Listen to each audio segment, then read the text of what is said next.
I'm here.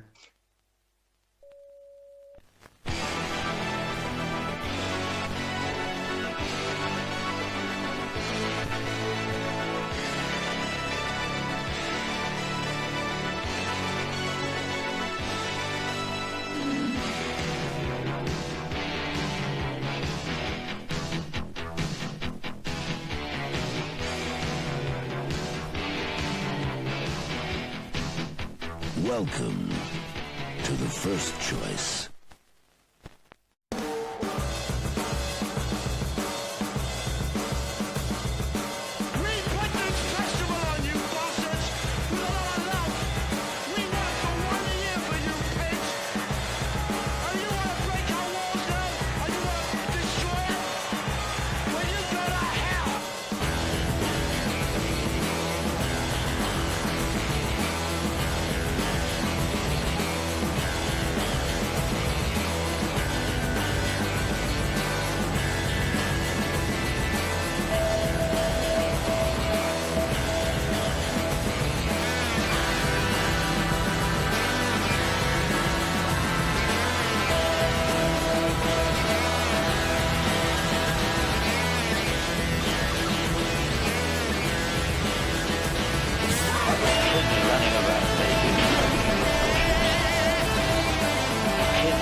Hello, you beautiful bastards, and welcome to my so-called show. And tonight, me and my panel will be talking the 1964 classic war film Zulu, starring Michael Caine, Stanley Baker. And how are you doing, InsideMan, RT, Toxic, and Fandad? How are you all doing? Very good. Yeah. Shalom, shalom, everybody. Jolly good, old bean. Yep, and it was you, Fandad, that suggested this movie as well, which is sorry about that. Yeah, it really made me admire just how great this film is. I always forget how good this film is until I see it. Film's an absolute fucking belter. Yeah, it is. It really is, man. It's you forget how really intense it can get as well, especially once the battle just keeps going and going, and every single guy is just getting taken down, and they're becoming even more tired as it keeps going on. 36 hours, I think they fought for. So if you've seen that movie 13 hours and you think, fuck me, I bet that was hard. Yeah. Imagine fighting 4,000 troops for 36 hours. Yeah. In the blistering heat. Yeah, and less men than the previous battle as well in Isolanda, where it was 1,000 men and they still got taken down. Well, to be fair though, they were at Sandelwana. They were outnumbered 10. They were outnumbered 10-1, and they were a column in sort of open space, so they were completely at the mercy of the Zulus, and they underestimated them, right? Whereas Rourke's Drift was defense, but they were outnumbered 40-1. Yeah, there was a good point there as well, because I think history buffs kind of mentioned this as well. Like the British lost in Rwanda because they underestimated the Zulus. Well, in Rourke's Drift, the Zulus underestimated the Brits because just a quick correction: is Isiltwani. Isiltwani. Sorry about that. That's all right. Well, me and my British racism. So yeah, Northern doesn't speak Niger very well. He doesn't speak anything very well, to be fair. To be fair. What language is it? Kosha or something like that? No, it is actually Zulu. That's Zulu. I mean, you got in South Africa. I mean, although they have 12 official languages, there are 35 languages spoken, but the four main tribes collectively are known as the Nguni, right? So with the Nguni, you have the Ndebele, the Swazi, the Xhosa, and the Zulu. They're the four main tribes. And there are kind of subsections of those four tribes dotted around South Africa. So that the Tswana, the Sotho, but yeah, so those are the four main tribes, and they're known as collectively known as the Nguni.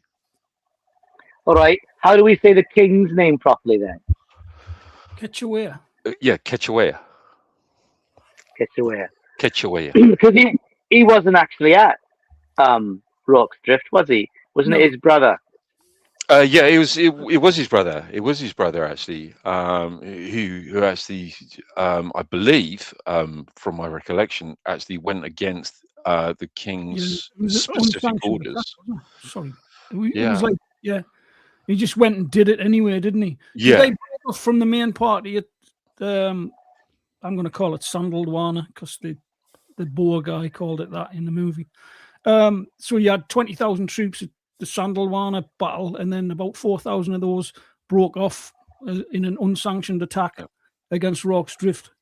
But the guy that played the guy who actually played Quechua was an actual prince, and Quechua was one of his ancestors. Yeah, I think it was his great grandfather, wasn't it, Quechua? And it's Mangosuthu Buthelezi who actually went on to become one of the presidents of South Africa. That's so funny. I was almost going to name my oldest kid that, and just Mangosuthu Buthelezi. Almost named him that. I thought that was your middle name. I thought you'd had a stroke there, Gary. Sorry. yeah. But yeah, it's. I can see that this stream is going to get super juvenile really fast. Yeah. But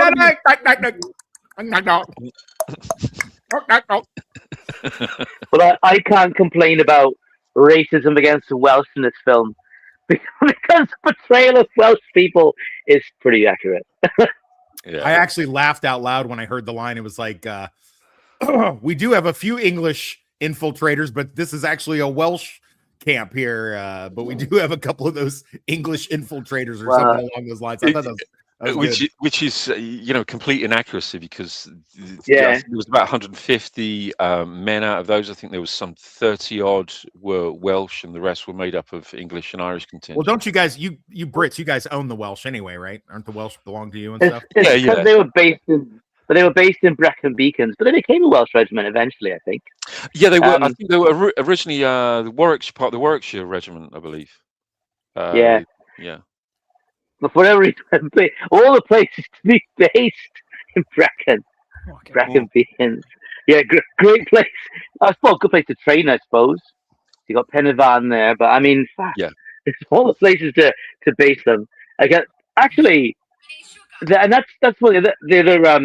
Isn't that one of the other inconsistencies with the actual historical events? Is that one of the things is that didn't it happen? It's January, right? So down here, January is summer. It's sort of the height of summer, really. January, it's like a really scorching hot January in Africa. But hang on, Inside Man. Yeah. When is the rainy season in South Africa? Right. Okay. So there's no right. So summer. I mean, we used to have these incredible storms, and you would have in sort of December, January, February, March.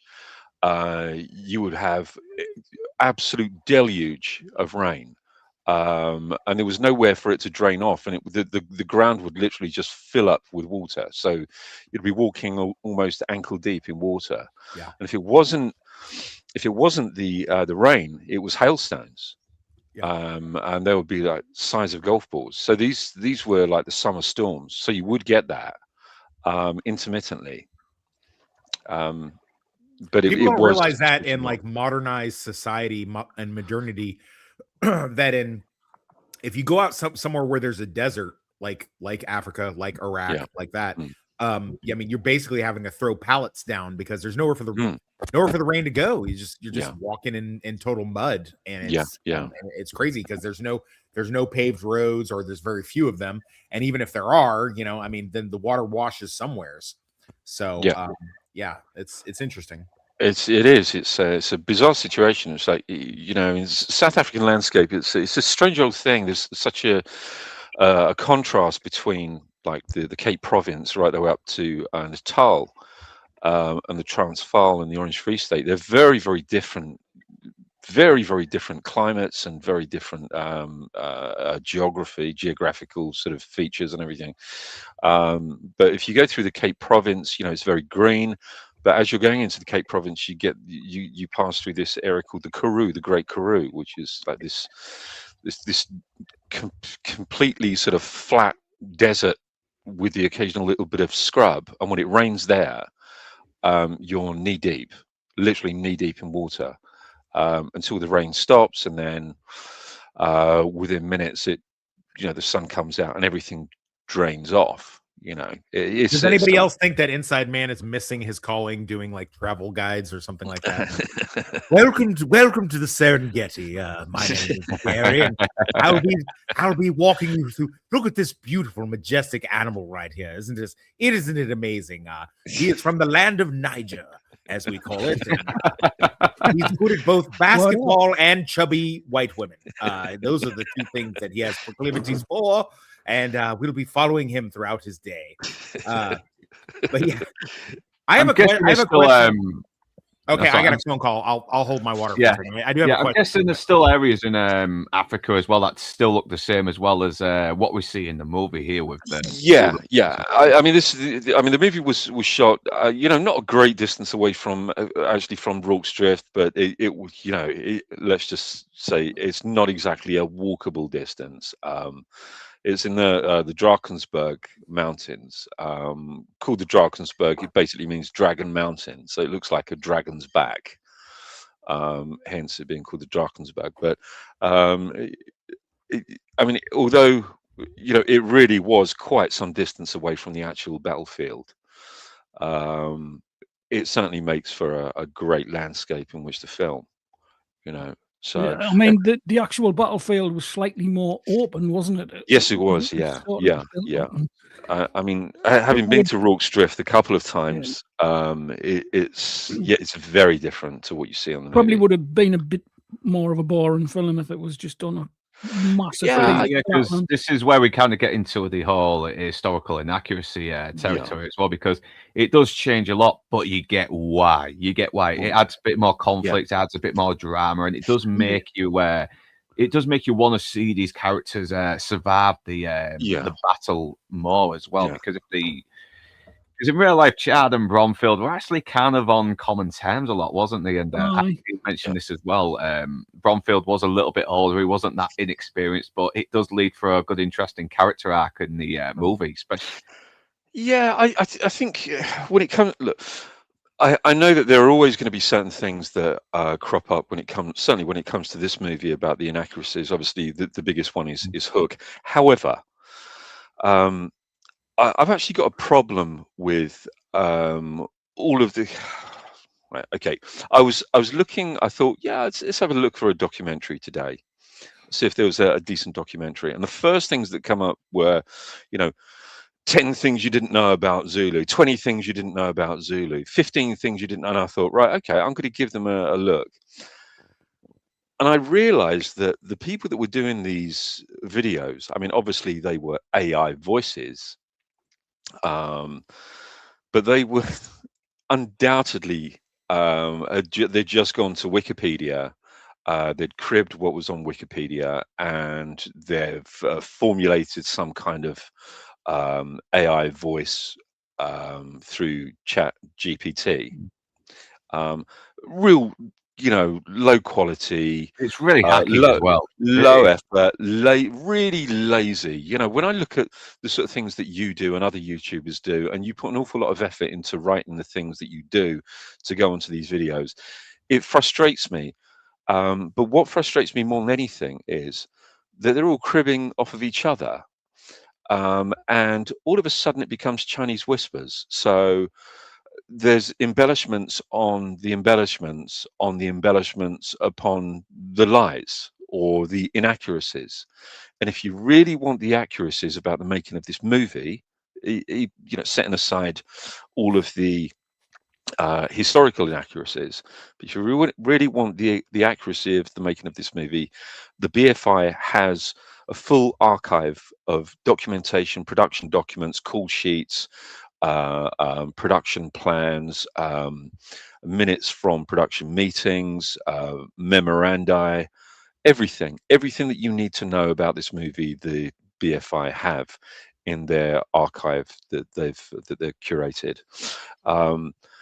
And when somebody starts to make those types of videos and talks about inaccuracies about the historical inaccuracies, for the most part they're absolutely wrong. And it infuriated me. I watched two and I thought, I'm going to kick my TV in a minute. It was really, really angering me because they didn't know what they were talking about, for one. And there was an agenda. On one particular video, there was definitely an anti-imperialist, white guilt agenda. Yeah, I know. I mean, Going through it. Yeah, we're getting a lot of the revisionists saying like this film could be racist, but no, this film is actually very, very balanced. It doesn't really condemn any side whatsoever. It doesn't. There's no, you're absolutely right. I mean, there's a real balance there. There's no condemnation of one side or the other. There's no. The one thing I kept seeing was a glorification of the British Empire and the British soldiers, and to make them look more heroic, etc., etc. But this is where I was going with this. I'm sorry to have been a little bit long-winded, but this is where I was going with it. Now, in terms of historical inaccuracies with certain things like Hook and certain things like the landscape and other little bits and pieces. Now, do those historical inaccuracies detract from the heroism of Henry Hook? And the answer to that is absolutely not. They do not. They show Henry Hook exactly for what he was, the heroism of that individual man. Does it detract from the heroism of any of the other people, any of the other men? And no, it doesn't. Does the landscape really, is it that much of a distraction for so many people that they look at the landscape and think, oh, well, I'm sorry, but, the landscape is actually taking me out of the movie. I'm sorry, that's inaccurate. No, of course, it does not. And there's a difference between you can have the kind of micro accuracy if you want, but there has to be a balance. But what we have is the truth, right?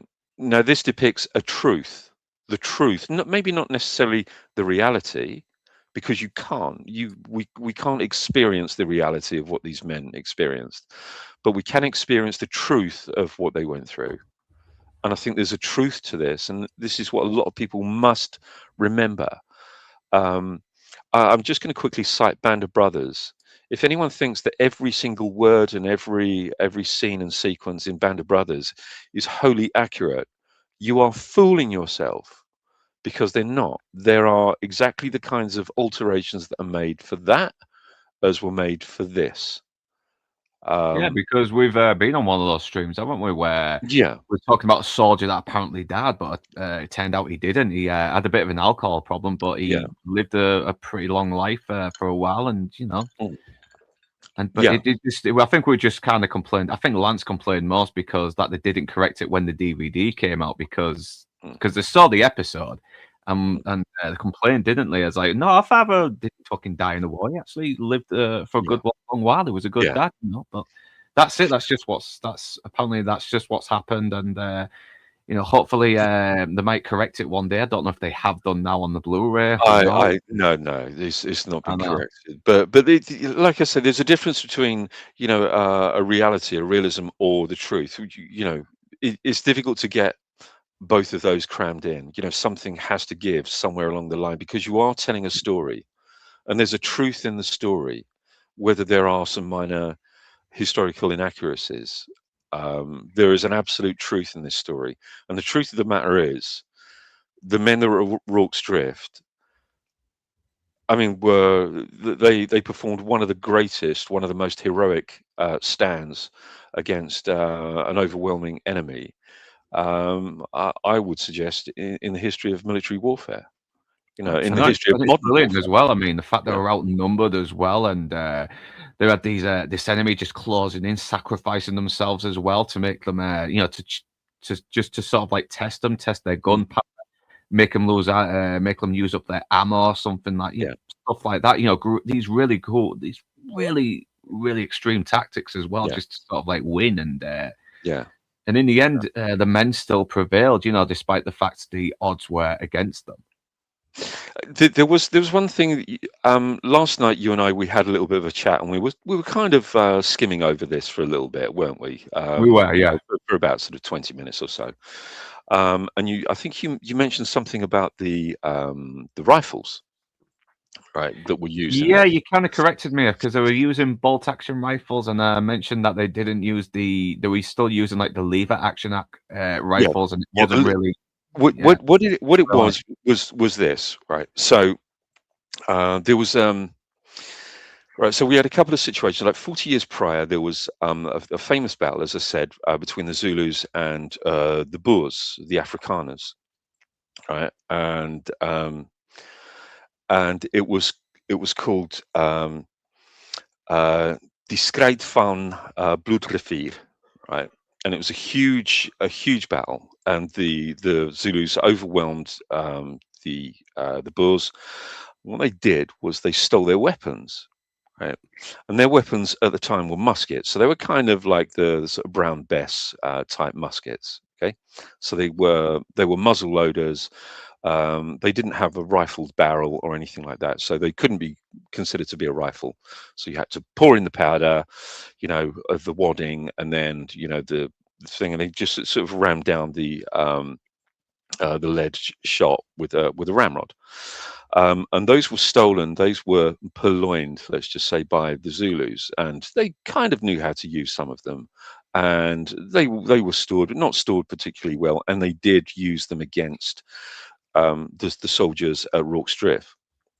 But when it comes to the bolt action rifles that are being used, some of the bolt action rifles that are being used here, I've seen on one of the videos that I watched that infuriated me that they said, oh, these were Lee Enfield rifles, and they weren't. They weren't Lee Enfield rifles. The majority of the rifles that were used, both at Rorke's Drift and both on the making of the movie, they wore the Martini Henry rifles, right? So they were the lever action rifles. However, when the Boers started to restock their arms, Germany sent over some early bolt action Mauser rifles, which were intercepted by the British Army and used at certain points when they were low on weapons or weapons were malfunctioning, jamming, etc. So any bolt action rifles that you see in this, they're not Lee Enfield rifles, they're Mauser bolt action rifles. So, so that's and anyone, I mean, they're easy to recognize because they're the Mauser rifle is a very slender rifle. A Lee Enfield rifle is quite a bulky thing in comparison to both the Martini Henry and the Mauser bolt action rifle. So, and that's what they were using. So, and the only reason I really know that is because I read the notes on the movie from the BFI, so part of the production notes, which actually states about the purchasing of the Martini Henry rifles, and a certain amount of the German Mauser rifles were also purchased for the movie for historical accuracy. But Zulu Dawn used Lee Enfield rifles, unfortunately, and they were very, very visible. But yeah, so that's that one cleared up. Yeah. I wonder if somebody's got mixed up with the name of the director being Cy Enfield, and mixed up. Thought, yeah, that sounds about right. That's Lee. His name's Lee Enfield. Yeah. Yeah. So Yeah, so yeah, we'll go, before we get on to the movie, we'll ask when we first came across this movie, when we came to knowledge of it, first saw it. So obviously, it was watching these just like most of the old movies I watched. It was with my dad, and it came on sometime after Christmas, I think, and we're having a nice little roast dinner, watching it, and yeah, just enjoyed it. I was just overwhelmed by how powerful the war scenes were, especially for its time and all. I mean, it's really beautifully shot. It's really intense. There's this brutal reality to it as well. And we've seen Michael Caine play this very sort of debonair kind of soldier, a little bit snotty, a little bit snooty, but eventually, I think he might be one of my favorite of the main characters, despite the fact Stanley Baker's character is more of the working man. So yeah, Inside Man, first time you saw this movie. It was literally just after, strangely, just after I moved to South Africa. I saw it as a re-release on a double bill with The Man Who Would Be King, with my dad at a drive-in movie cinema. Yeah, that's another good one. Yeah, and it was a fantastic double bill. And so I do have my dad to thank for my love of this movie, but also I have my darling father to thank for my love of history as well. And yeah, without my dad, I don't think I would have had half of the interest, or even a fraction of the interest in history that I have now. Yeah, it does. I mean, it doesn't. When you watch these really good dramatized versions of real events, you kind of want to look up the actual story as well. And sometimes you end up thinking, okay, I can sort of see why the film did that, but it's like, oh no, this got it bang on. But yeah, but thanks for letting Inside Man. So, RT, first time you saw this movie, came into knowledge of it, etc. Well, that's tricky. I honestly don't remember the first time I saw this film. It would have been on a Sunday afternoon, probably playing on television just as a replay. So I haven't got an interesting story to tell about that. But I did actually over Christmas. I was back visiting family in Wales and England, and I actually went to Harlech Castle. 'Cause I've always wanted to go there. The views are magnificent. You can see Snowdon and you can see the ocean as well. It's an incredible location. Wonderful. Harlech Castle. Yeah, and now of course, there's quite a significant site for Welsh history, in particular, fighting against English invasions, and because most of the castles in Wales were built by English kings to control us.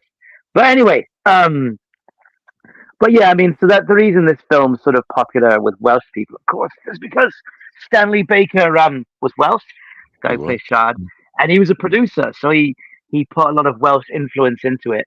And and there's even the discussion about Jones from yeah, and you called Jones too. Welsh. Yeah, it gets very confusing. Confusing, isn't it? There's Jones from Bull Welsh and Jones from Pwllgwyn, which Wales for the unpronounceable place names.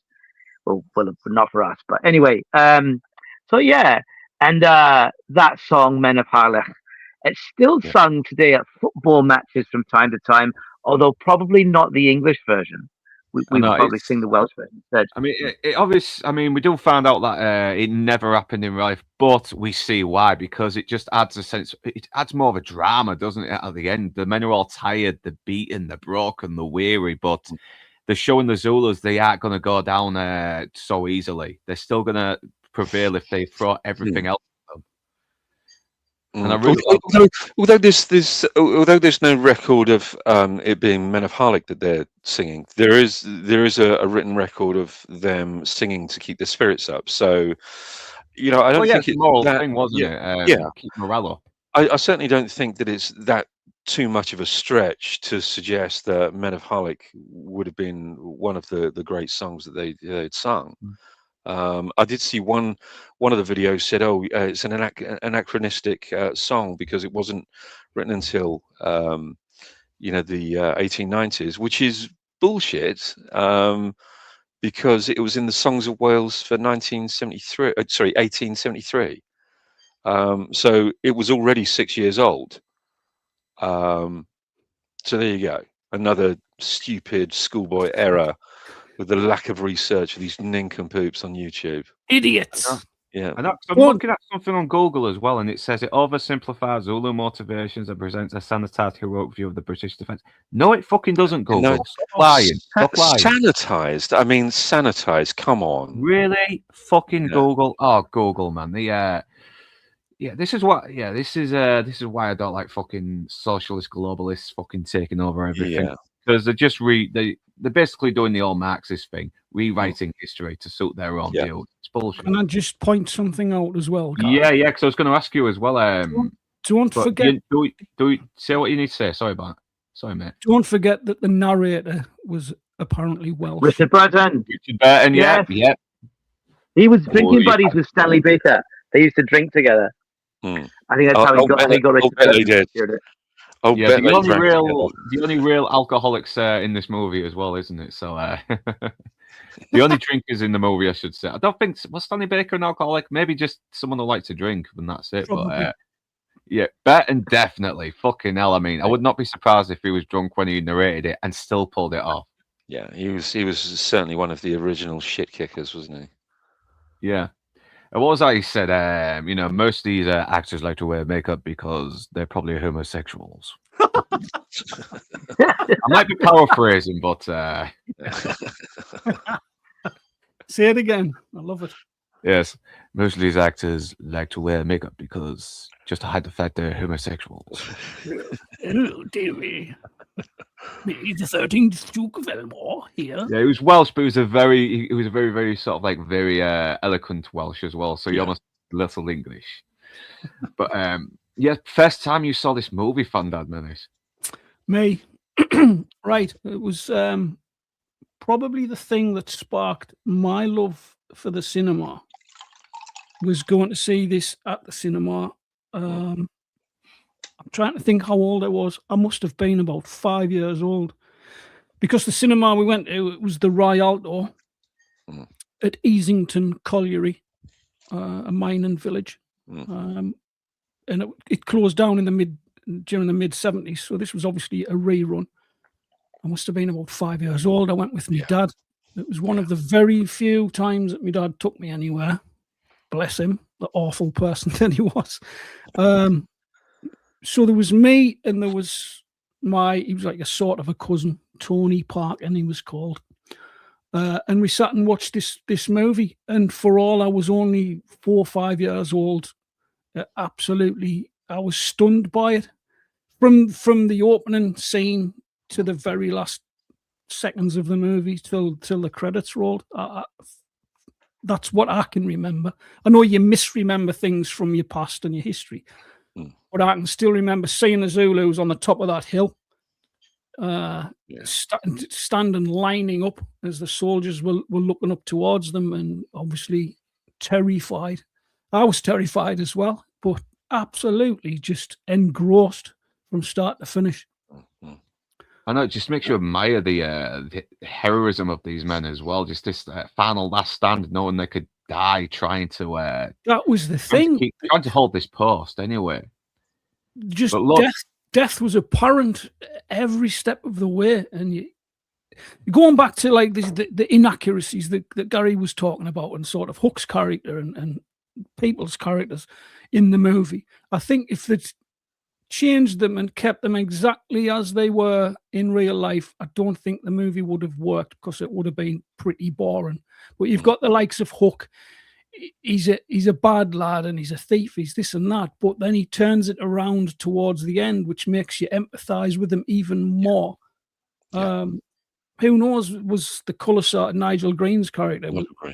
His character was absolutely fantastic. I don't know anything. Yeah, he seems unfazed, but you can tell he sort of maintained that discolour, isn't he? I mean, he's accepted with him. If you wanted anybody to be on your side, it was Nigel Green's colour sergeant. Yeah. You knew the fucking Swiss guy as well, even with an injured leg, he's fucking saving Chad's life and everything. He's taking down Zulu warriors. He's an absolute beast. Yeah. He's taking swipes at them with these crutches and stuff.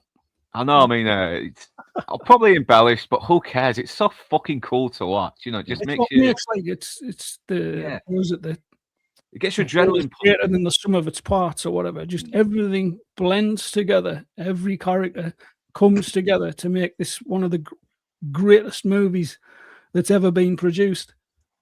Yeah, Absolutely. so Lord Toxic, you've watched this for the first time, haven't you? I'll follow. Obviously, you was keen to watch it after Drinker's final Last Stand video, and yeah, what did you think of this movie? Is he there? He's got to sleep. Yeah, we'll ask him later anyway. But right now, let's jump into the movie. So, and it wastes no fucking time. You got Richard Burton doing the narration, talking about the slaughter of Isilwana. I'm not pronouncing it right again, am I? Fucking hell. Isilwana. Isilwana.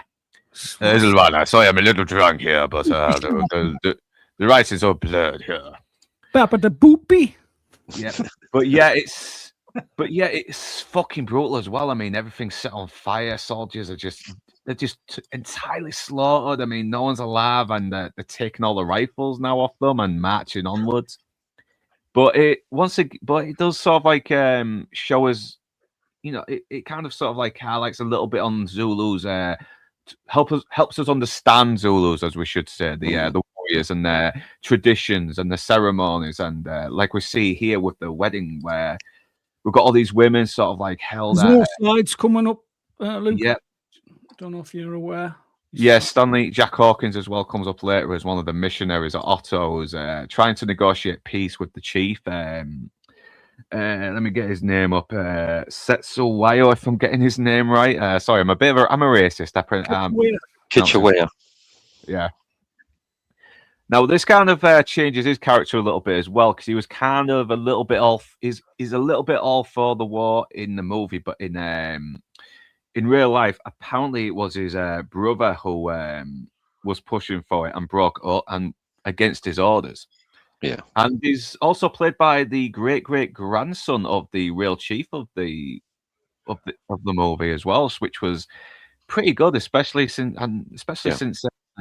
he's told he had a passing resemblance of it.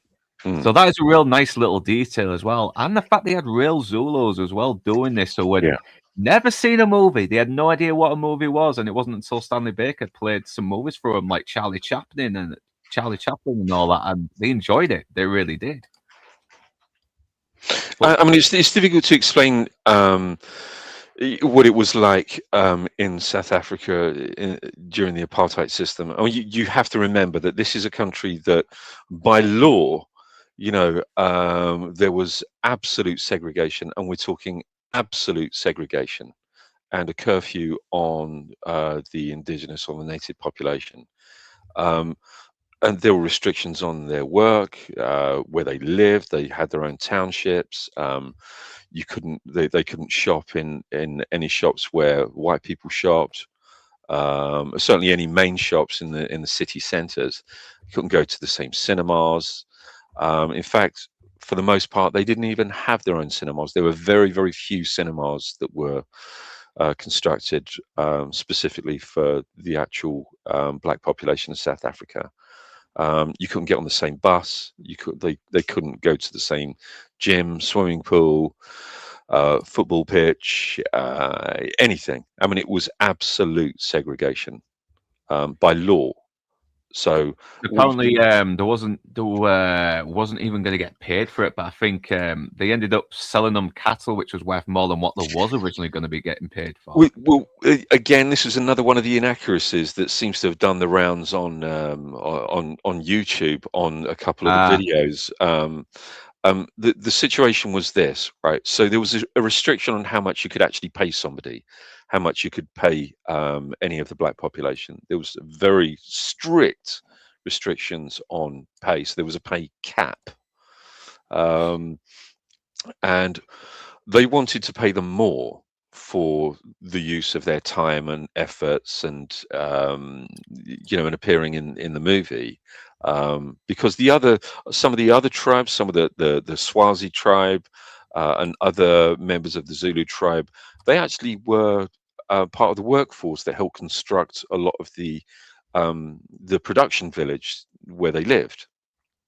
Okay, so they helped construct a lot of that, and they did a lot of the heavy lifting, and they were paid for that. but by the end of the shoot, they were still being paid a rate, but it could only be because of its restriction from the current government. It could only be a certain amount of money.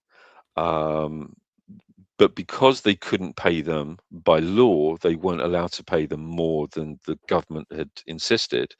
That was when they gave them the cattle and all of the animals, the goats and sheep, and even some horses were given to them, which was worth an awful lot more than they would have been paid. So it's because there was cattle. The more cattle you have, it's a status symbol.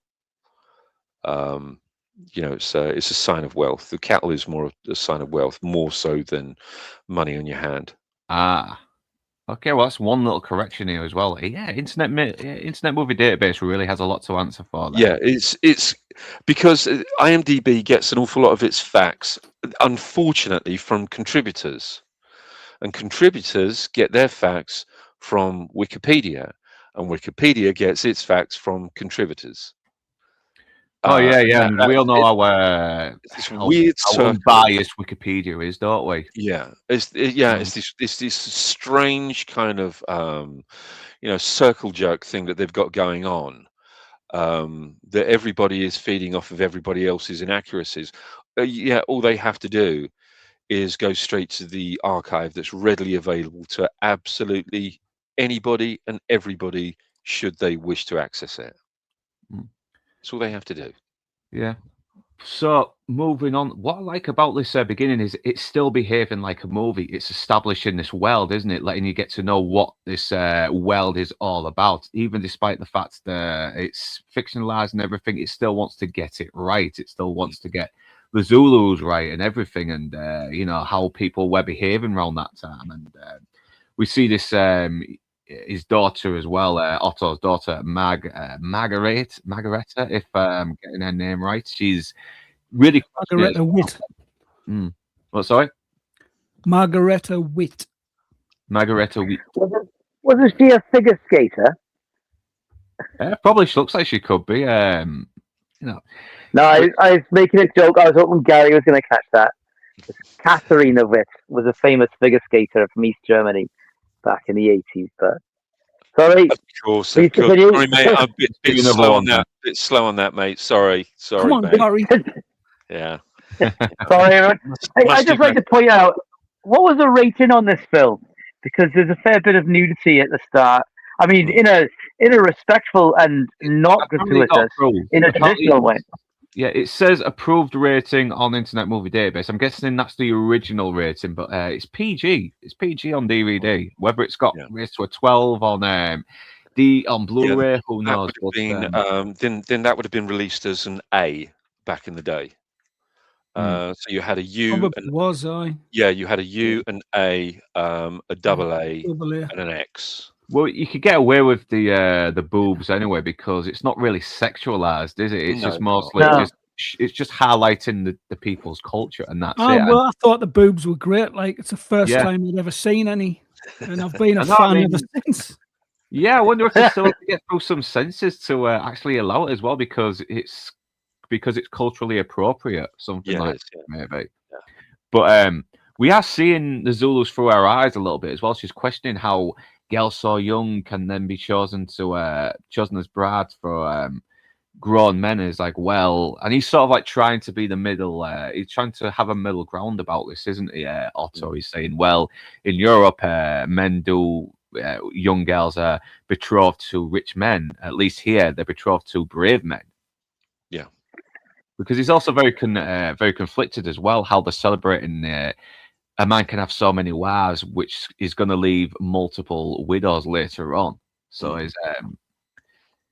and he played very well by Stanley Baker as well. He's trying to sort of like he's brokering peace with this guy. He's trying to keep on good terms, and it all goes tits up. Jack Hawkins. Yeah, but it all goes tits up, doesn't it? Once he starts, once they hear the news about the Zulus killing some British soldiers and slaughtering them, and he realizes, shit, well, I've been discussing peace, a war has started, so he has to get the fuck out of there.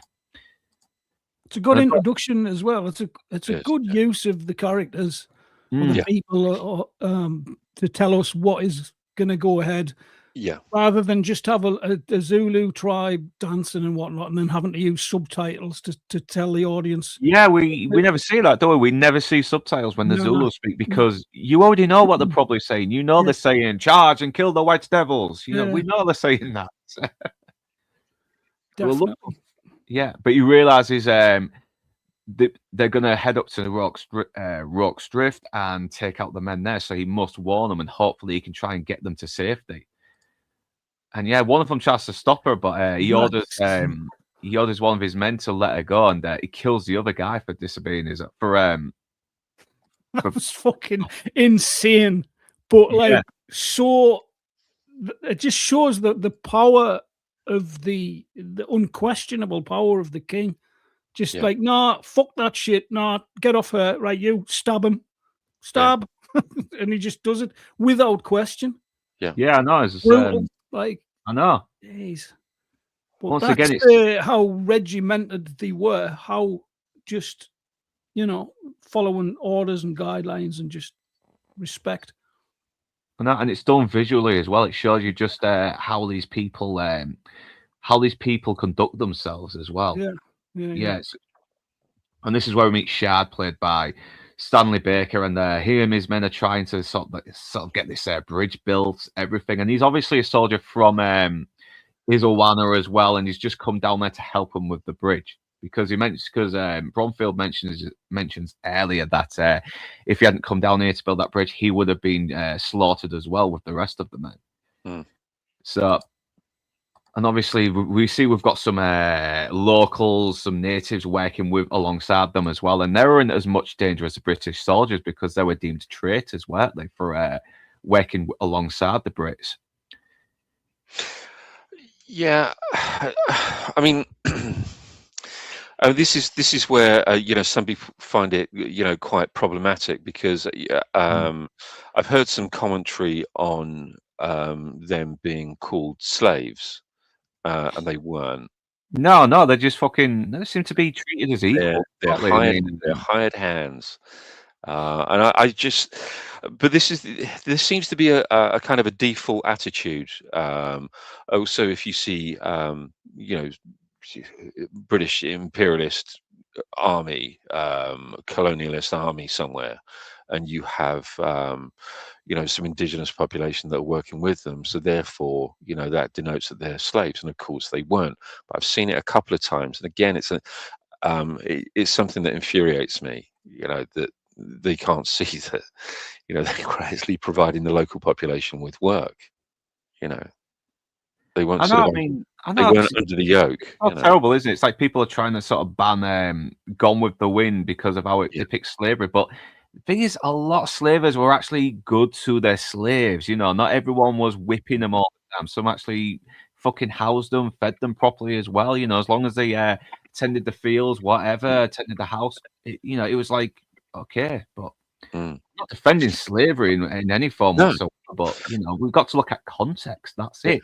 I mean, we had servants. We had servants living in our servants' quarters, when we came back to the United Kingdom, people thought that we owned them as slaves, and of course we didn't. They worked for us. But you did give them reparations, though, Gary, didn't you? For all the whippings and stuff. You know what, Fandad? You never on you as much as you should. You always come on with stuff. You fucking homo. You're wasted in real life, man. You're wasted in real life. You need to go on YouTube, mama. I didn't mean to say any of that. Did that come out loud? Sorry. Intrusive thoughts always win. Carry on. Enjoy your mud pies. Yeah, and look, we've got Nigel Green here as well as Bourne. He's a fucking beast in this movie. He really is. He's absolutely class. He's absolutely disciplined. He's absolutely unfazed. He accepts his situation here, doesn't he? He's a soldier. There's no time to be fucking crying and wondering, oh my God, what the hell am I going to do? No, fucking get on with it. That's what he does. He never flaps. He never flaps once in the film. Even when he's fighting, I think there's 2 or 3 onto 1 when he's got his bayonet out, and he looks like he's going by the book, by everything he's been taught in bayonet school when he fights those two guys off. And you just think, yeah, I'm glad he's on my side. Yeah, no, you'd want him in a bar fight, isn't he? And he does. He never screams at them. You know, he never screams at the men or raises his voice unnecessarily in order to get attention or respect or anything. He just and somehow you know that he doesn't have to scream at them. Yeah. Just by watching the guy on screen, you know that every word that comes out of his mouth, when he's doing the roll call and people are messing about and he's like, keep the noise down, boys. And everyone's just silent because they know what's going to come if they don't. Yeah, he's tough, but he seems to care for his men when the guy asks why. And he's like, because we're here, nobody else. That's why. Yeah, exactly. Yes. Now, in real life, though, now you can correct me if I'm wrong, because I looked at some of the inaccuracy type videos and stuff too. But wasn't Bourne in real life the youngest colour sergeant in the British Army at the time, and also only 5'6"? So he was a much smaller, younger man. Although that wouldn't change, I guess, his character at all. Really, just the physical appearance would be quite different. No, I thought that Bourne was older. I thought he was a much older man, and Nigel Green was quite young, playing a much older. I think he was well into his 50s, I believe. I think I don't know. What, maybe a year or two before he did Jason and the Argonauts as Hercules. That's what I first saw him in. That's what I first saw him in as Hercules. So that's a great movie. So I think Nigel Green was playing Bourne as, I mean, he was a much younger man than Sergeant Bourne. So Nigel Green was younger than Bourne. So he was actually playing an older character. I believe that Bourne was well into his 50s. Yeah, well, I'm seeing pictures. He looks a little younger, but who knows? It's says here that Sergeant Frank Bourne was a pivotal 24-year-old NCO in B Company, 2nd Battalion. 24. Wow, he was he was what? How old? 24, and he was 24. Yeah, he was the youngest colour sergeant in the British Army. Wow, that's what I read. I don't know if it's accurate or not. Yeah. He was known as the kid due to his youth and slim 5'5" stature. Why do I get the feeling his character is much more accurate personality-wise as well compared to the others? I wouldn't be surprised, to be honest. Yeah. I know he said that he wanted to play it like Lionel Jeffries, because he was a big fan of Lionel Jeffries and a big friend of Lionel Jeffries. And he said he wanted to play it the way he thought Lionel Jeffries would play it. And it's definitely old school. Yeah, very old school. Sort of like stiff up the lip, like here's a lad. Let's go on with it, please. Yeah, brilliant. Yeah. So this is obviously like a medical post as well, isn't it? We've got all these men that are injured. This is where we meet Hook, played by Jesus Christ. Let me get the guy's name up again.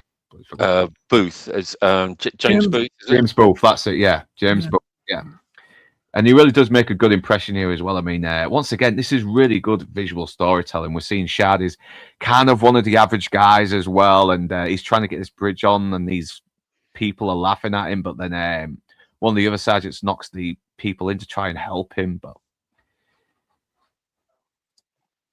And Booth is we see Booth is just killing off Tam as well. He's doing his little scams on everyone, and we're seeing, and this is how we know how privileged Bromfield is as well, because he hands the rifle to one of his men and has them hunt them, or Cheetah anyway.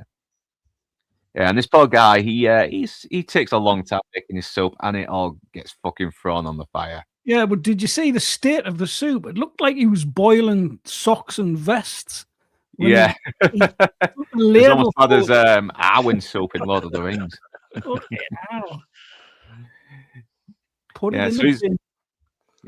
this is very good. You see, he's very cynical as well. You know, he's obviously there because he has to be. You know, he doesn't want to be there. He's very disillusioned with the old dying for his country kind of thing as well. He's a thief, and we've got this other Sergeant Maxwell who's delirious. He's yelling orders and that, and he's got this fever. Everything from the injury he's definitely on his way out. This guy though, and you can really tell. And there is some conflict towards him as well, as we know later. Yeah, it's obviously sepsis, isn't it? You know, from his wound. You know, so he's got that sort of running through his system and causing his delirium. Yeah, no, and we do get some good little sort of back and forth between him and Hooky as well, especially when it gets to one of the second to final conflicts as well, when they start invading the hospital.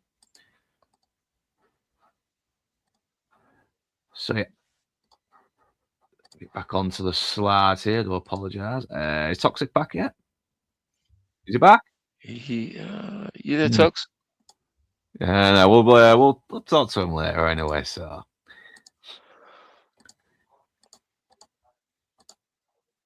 yeah, I made that little fucking joke about him saying he doesn't sound like a corporal, does he? More like a hippopotamus in labour. Yeah, so yeah, because we're seeing these men sort of like joke around them, actually be human beings, aren't they, and not just like two-dimensional soldiers. We're getting to know them, aren't we?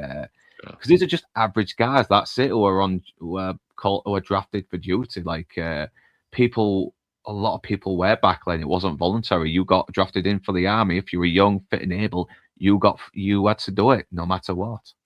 At this point, there was no national service. So no, you joined this is a voluntary service. There was, I don't believe that there was a draft at this period. Oh, wasn't they? Oh, I thought there was. I mean, even back then, it's like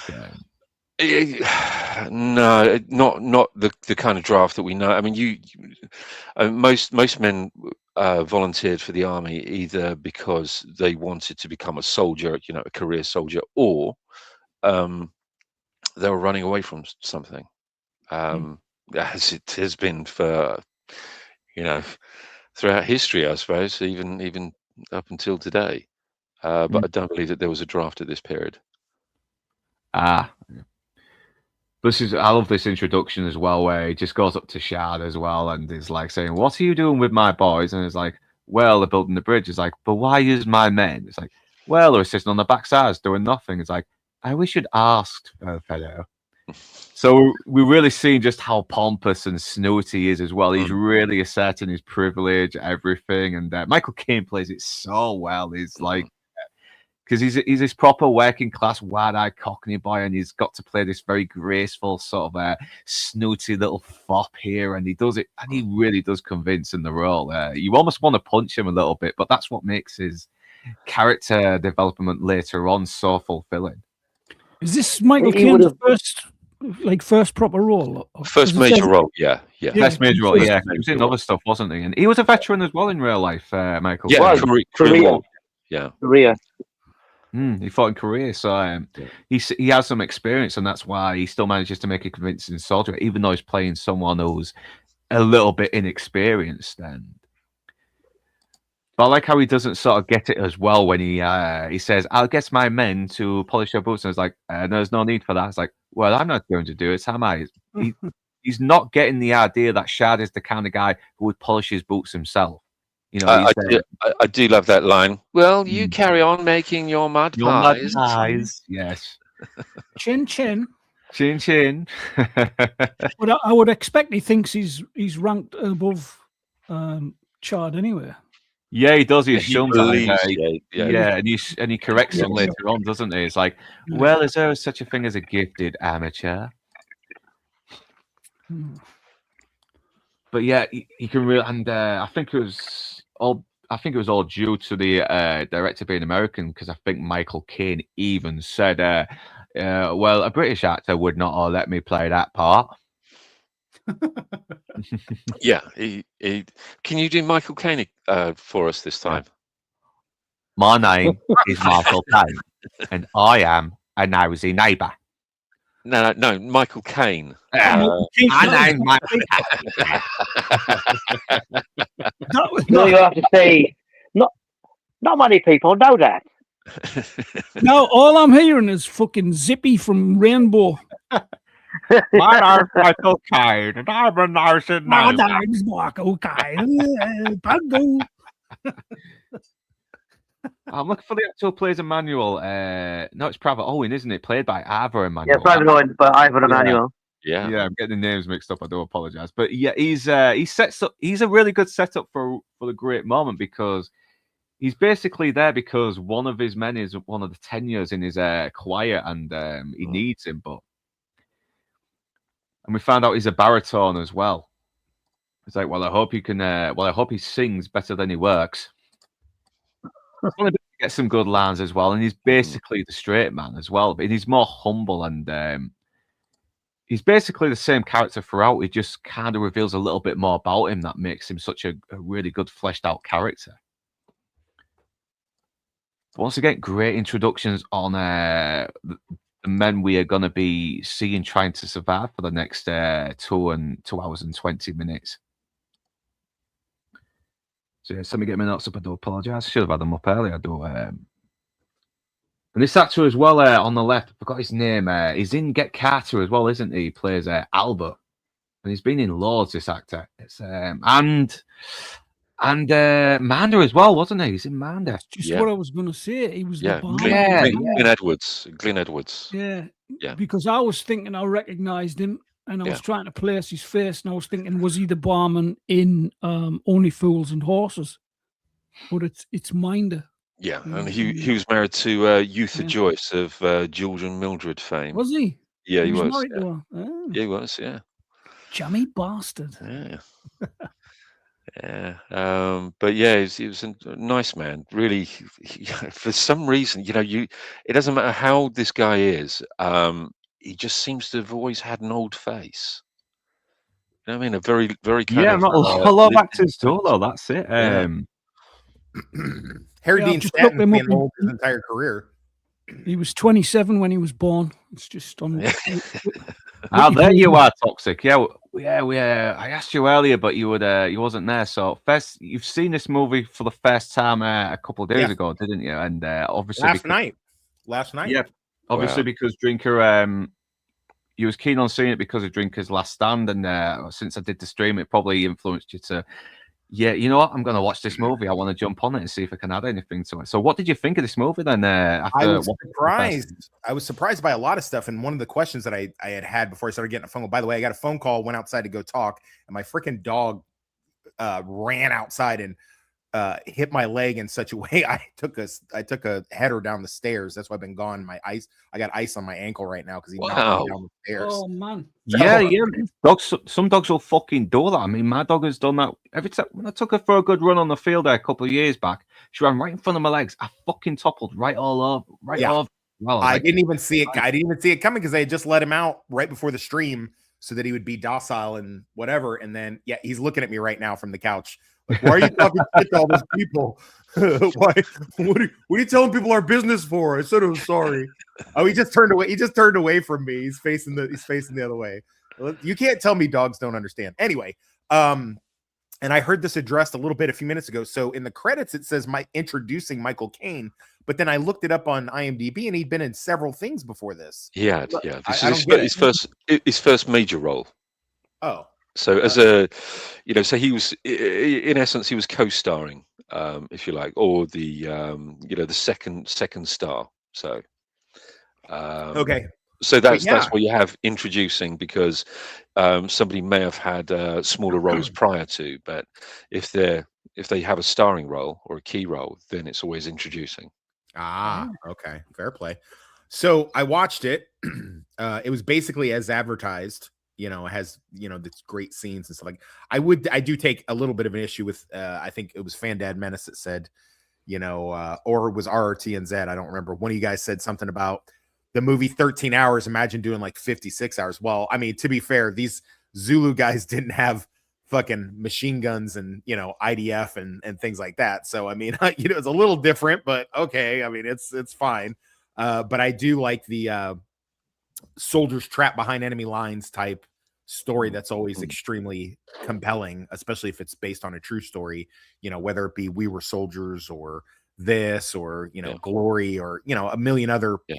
I mean, it's always the most compelling of stories, is when you have these small element of holdouts, versus a much larger force in this situation.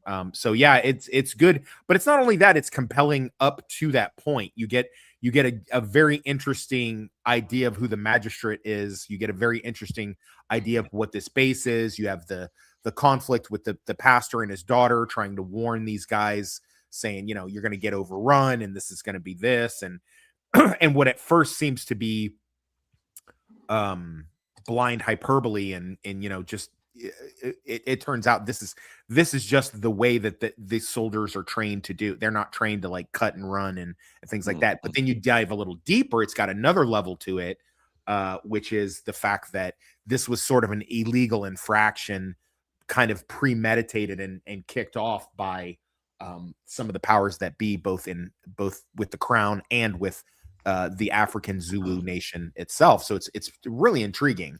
I wouldn't mind seeing a documentary on it or something to kind of delve behind some more of the stuff. I'm sure there's something somewhere. See, I mean, this was, a lot of this, obviously, as they mostly are, these conflicts, about a land grab and moving in and natural resources. But because Rorke's Drift, and there were many other places like Rorke's Drift, named after an Irish trader, James Rourke. It was originally a trading post, and there were many of these trading posts that were dotted around Natal province and up and down South Africa, and they would happily trade with the local Zulu population and the local populations of their area. But of course, as always, what happens is, with expansionism, taking more land, not wanting to pay too much for it, and starting to piss people off, it's inevitable that what's going to happen is that the local population are going to be a little bit peeved at that. So, and it was, I think it was Chelmsford really who he was quite instrumental in. I would suggest, he's never really been blamed, but I would suggest that he was more instrumental in the situation at Rorke's Drift and Isentwana as well. So, yeah, in my opinion. Yeah. But doesn't he win though, Chelmsford, ultimately? Ulundi, isn't he victorious eventually? So, sorry, mate, could you say that again? Sorry, Chelmsford, isn't he ultimately victorious in the Zulu War at Ulundi? Yeah, but they captured Ketchwale. Yeah, I think the issue. I mean, there's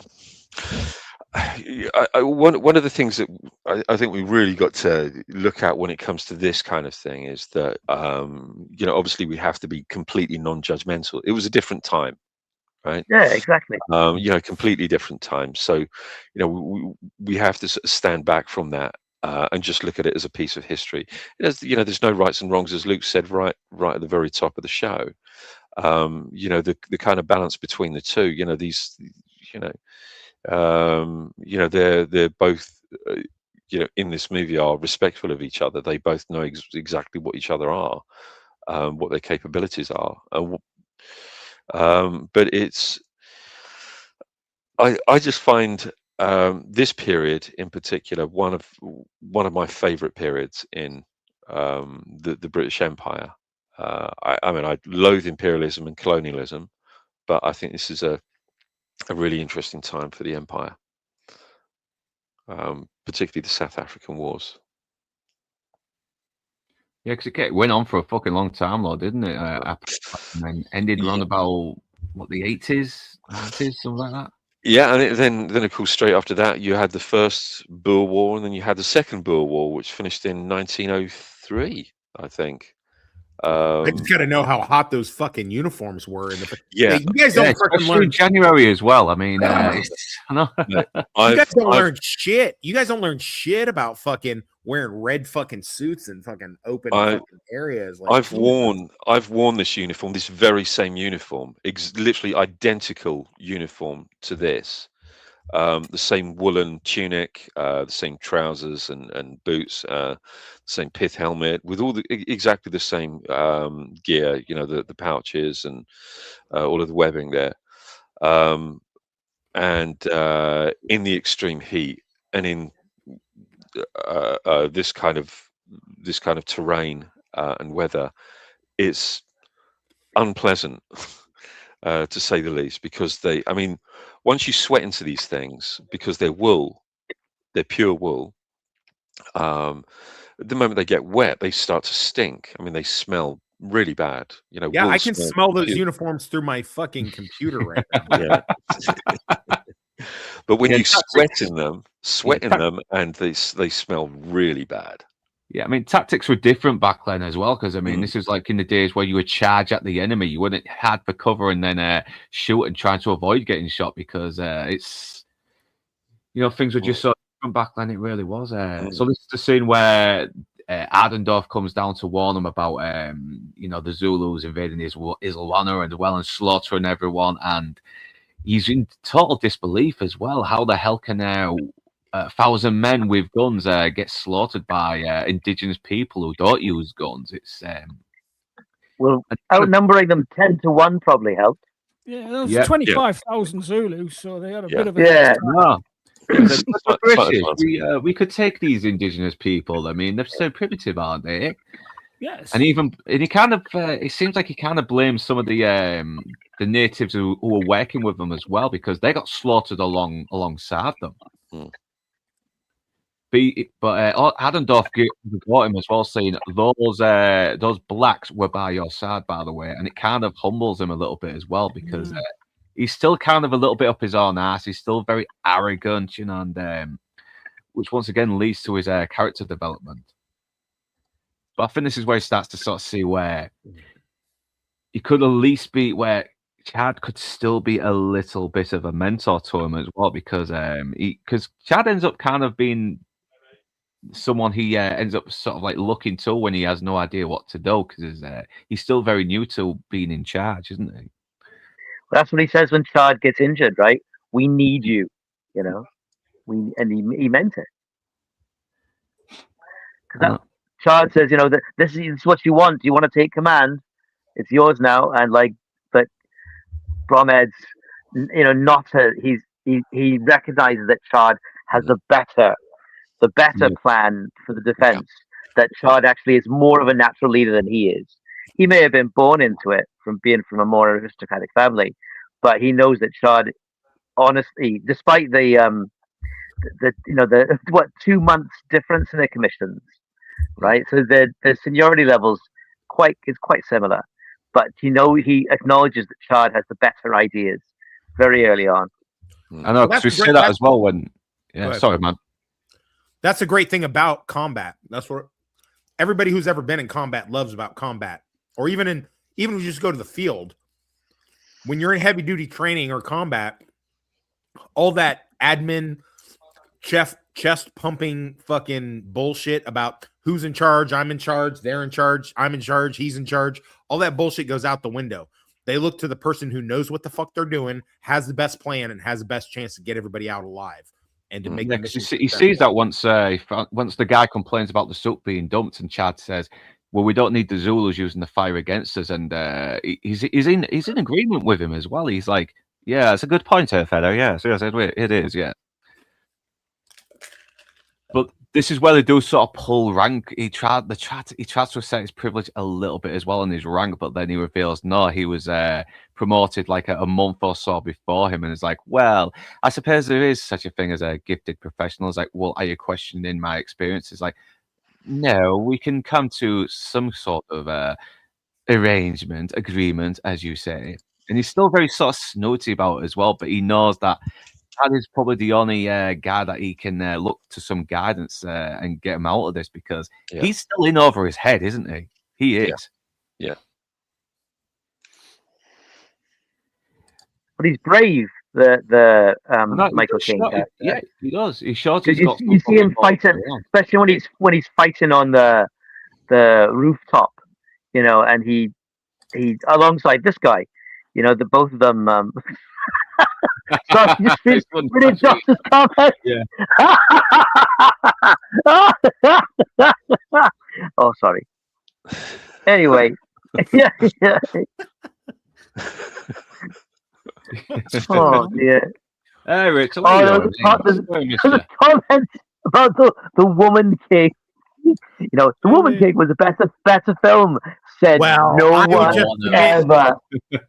I would just submit to you, misogynists, that if the Woman King had led this Zulu charge, they would be playing a completely different movie, because there's no way she and her fellow urban feminists from Niger couldn't have overcome these racist white men. So, in fact, I think that's what they're doing for the remake of Zulu. I think it's gonna be Zendaya. Zendaya is gonna be leading her charge of women fighters. All the men will get cut down, but she and her squad of ultra assassin women fighters will cut these patriarchal white racist men into pieces. And there'll be writes itself. 111 girls and 4,000 British soldiers. That's what it'll be, and they'll win. So there. Fucking don't then. I'm going for a lie down. That's what he said. So Hookie's, so Hookie's playing the all sick gig as well. He's avoiding his duty, and the Doctor knows this as well. I mean, you can sort of tell by the way he's interacting with him, and he goes to examine him, and he's got this bloody boil on him, and as well, and he gets the fucking surgeon knife out to extract it, and he's like, no, I think a nice bit of brandy will do me. He's like, no, brandy is for heroes. You know, I need to dance this bastard out of here.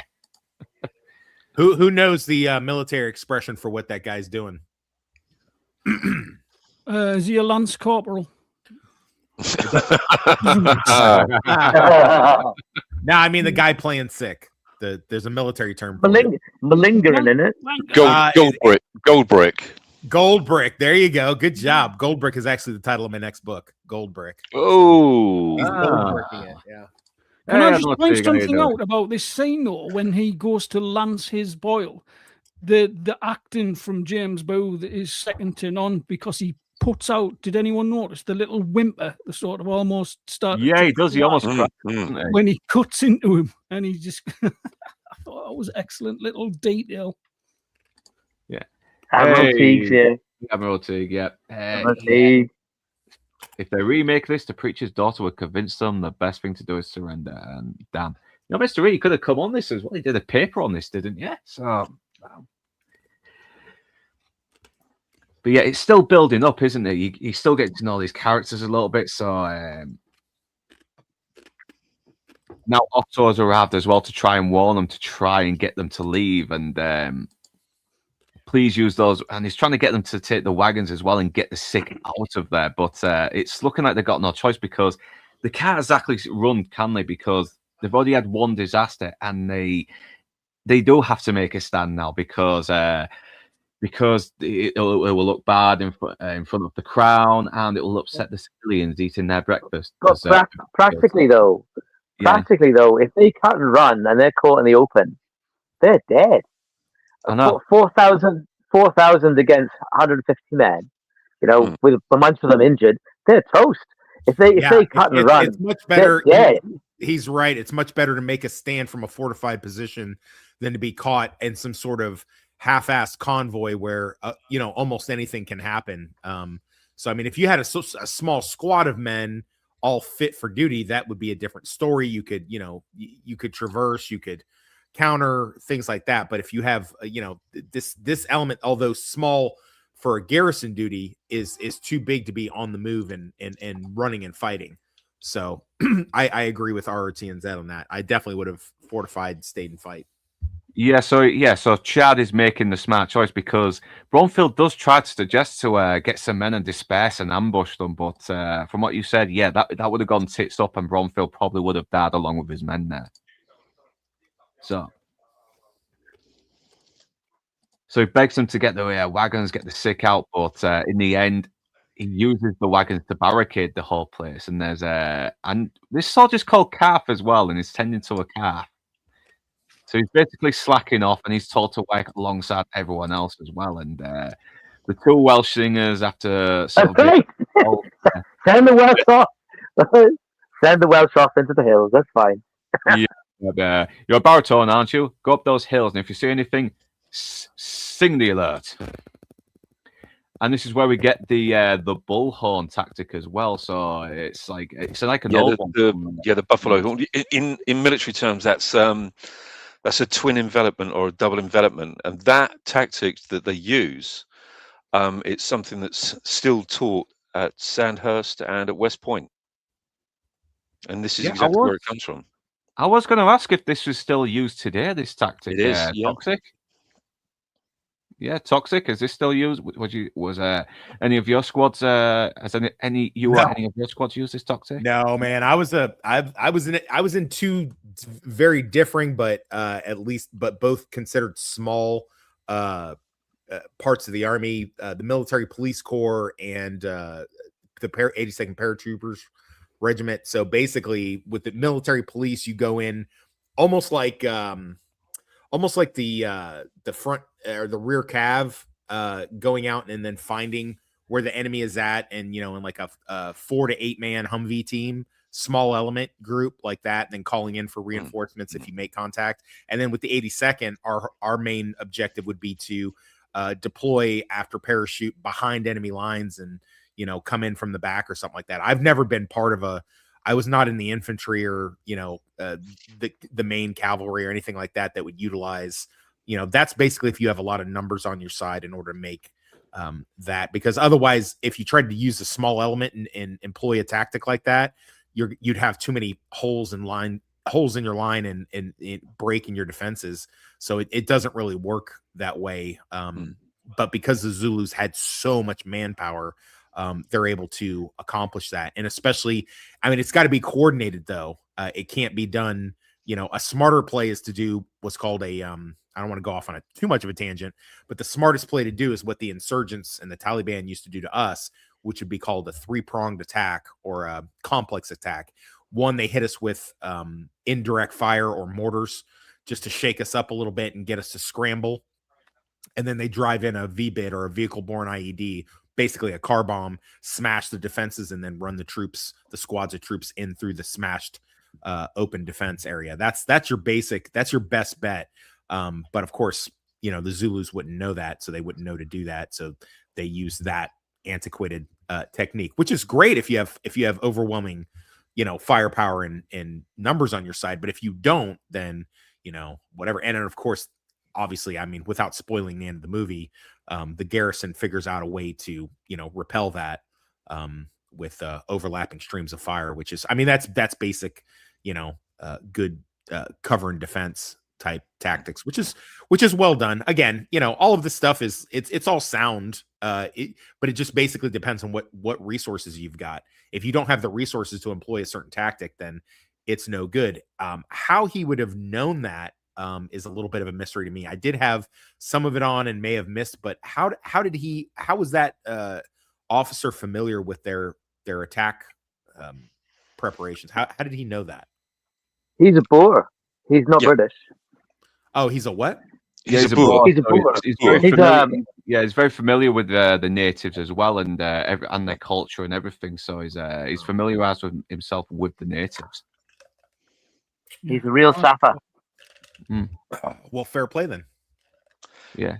Hey, Luke, I've just sent something over to you on your Facebook thing. Yeah, just sending it now.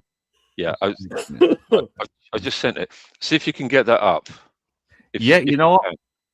Yes, if we can get this. Yeah, Luke, see if you can get it up. Yeah. Yeah, Luke. See if you can get it up. Post me a picture of Sydney Sweeney. I just might. Okay, it's where's the fucking Facebook now? There we go. Hurry up, man, you retard. Okay, getting the photo up and come on. Shows your tits. Stop this. Bear with me a second. I do apologize. Here we go. Is this it? Here we go. Got it. Yep, that was on. So this was for Feathers, wasn't it? Yeah, that's Four Feathers. Yeah, that's yours truly. I'm the one in the dress and the bonnet, by the way. I was gonna say that's your color. You look so pretty, Gary. You look so pretty. That dress definitely brings a lot out of you. I've no idea who that soldier is next to me though, but he looks like a ponce. would you believe I'm getting a word.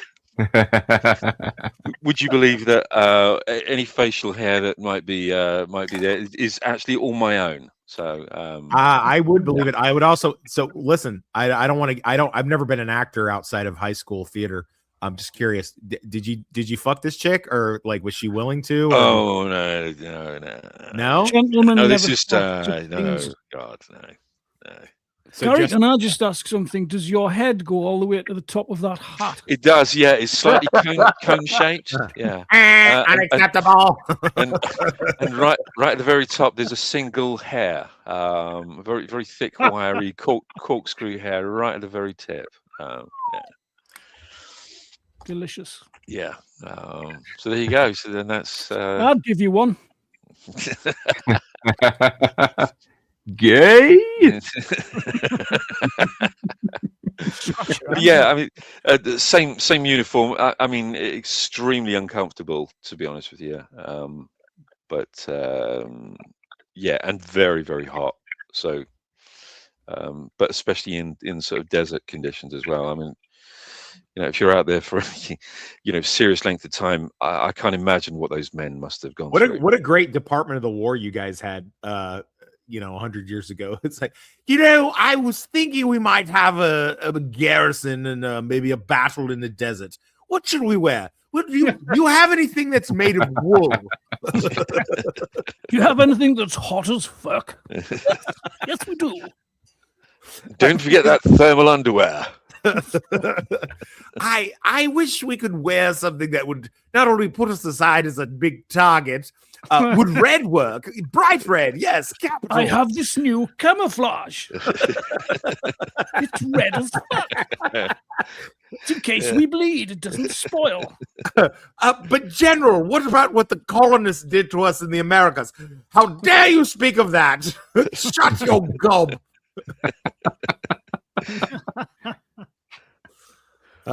That's good stuff though. God, that I am uncomfortable looking at that though, to be honest with you. Like I'm sweating right now just looking at that shit. Yeah, it is. Yeah. Really you guys got to be some cold-blooded motherfuckers to be pulling that shit off. Yeah. We're all hard as nails. Yeah. Then again, I always question how cowboys can wear these like big trench coats in these really hot deserts. It's like we see them. You see these old westerns where they're always wearing these like layers, and it's like, damn, it must be boiling in there. But then they learned about different types of heat, dry heat. Yeah, dry heat versus wet heat's a very, very different, different thing. Yeah, give me the dry heat any day. Dry heat any day. Dry heat any day. Slightly moist. That's my favorite. I have a T-shirt that says that. Is it constantly damp?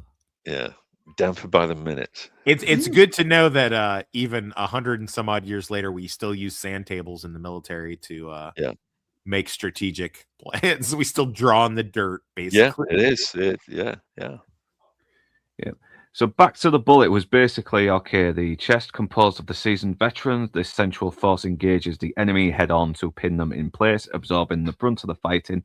The horns, or Izimpondo, if I'm pronouncing that right, younger, faster, and more agile warriors who sprint out on both flanks to encircle the enemy, preventing escape. And the loins, a large hidden reserve force, sitting with their backs to the battle to maintain calm. They are deployed to command to strengthen the horns or fill in gaps. Very brutal. And these guys were willing to die as well in order to win this war. They were unforgiving, unrelenting as well. That's the thing about tribal cultures. So say what you will, okay, but because they think in that sort of hive mind type way, they don't. They don't start thinking for themselves. So like if you look at the picture below that I provided you with the African guys that I recruited from Sierra Leone to come work for us in Iraq, like we would get hit with IDF. We'd have a sniper or something like that. These guys would sit in the 110-degree heat all day long, waiting for the opportunity to pop somebody. And if you said, hey, hold this position, that position was getting held. You know, like these are my guys over in Cost Warrior and Kirkuk. So, and they would, you know, whatever else you may think of them, you know, if you gave them their rifle, told them their little points of their area of operations, their field of fire, and you broke it down to them in such a way that they can understand, then that's it. Then they're going to cover that, and they will cover that all day long. All you got to do is bring them some food and water occasionally.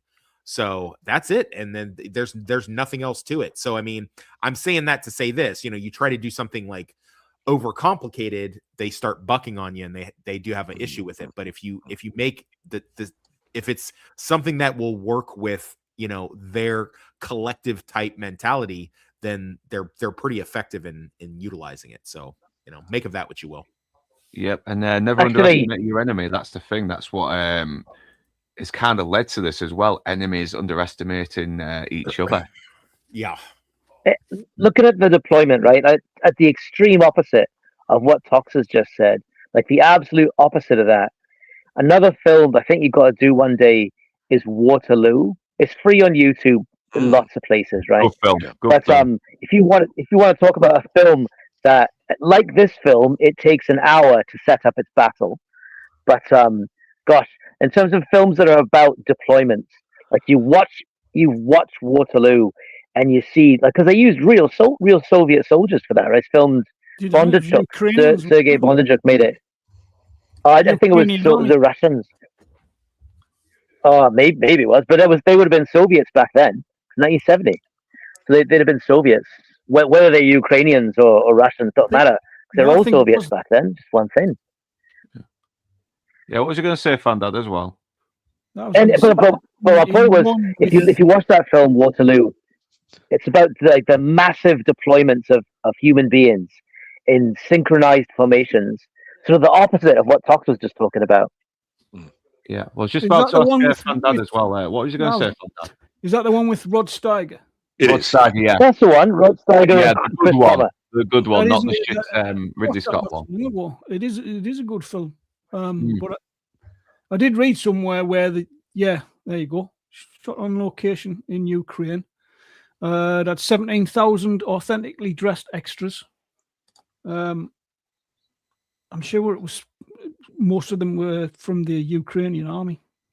Could be wrong, but could be. No, you're probably right. But isn't Ukraine part of Soviet Union then? It was, yeah. That was, yeah. Yeah. So the Soviets. It don't matter where they come from. They come from Kazakhstan, but these Soviets then. Yeah, because they've been like that since maybe the 20s as well. When I think it's like not all thumbs are fingers, but all fingers are thumbs. Yeah, I got that backwards. Oh yeah. Excuse me, they used to sell them as well as food, you know, because they got starved to death by the Soviets to the point of cannibalism, didn't they? Back in the 20s. So. Very nice. I don't know if it was that bad, but I don't know if it was cannibalism. But yeah, Stalin manufactured boy, we're on a fucking tangent now, eh? Stalin manufactured with his bread quotas. He manufactured a famine in Ukraine because he didn't like the farmers. Yep. And the Chinese did the same with the Great Leap Forward, and we've got someone trying to do the same here in England. So, but moving on anyway. So Chad asks Bromfield how high the wall can be built, and he answers shoulders high. And if the Fozzies move out of this Wana immediately, they could be here now. It's just a matter of time. Chad feels there's no time, and the only choice is to hold the ground and wait for the attack. And Bromhead's like, well, I could just take some men down to disperse, but. Like Toxic said, I mean, the smarter choice is to fucking hold the grounds and just fight them off and try to survive it. Yeah. So Otto and Margarita are praying as well, but the doctors come in and rearrange the place for the badly wounded to be taken there. I mean, he objects as well, but it's like, don't you think this is the best place to heal people? And this is where it's revealed that Otto is kind of a secret alcoholic. He's got this hidden brandy with him, on him. So yeah, and yeah, the face he pulls as well when he brings out the brandy as well, just him pondering the danger that he's in and he might not make it out. And he does find a little bit of common ground with Green as well, citing some kind of like anti-war quote from the Bible as well, and he reads it back to him as well. It's put the slides back on there, young'un. Slides. Oh yeah, sorry about that. Yeah, we still got the other stuff on. I do apologize. Here we go.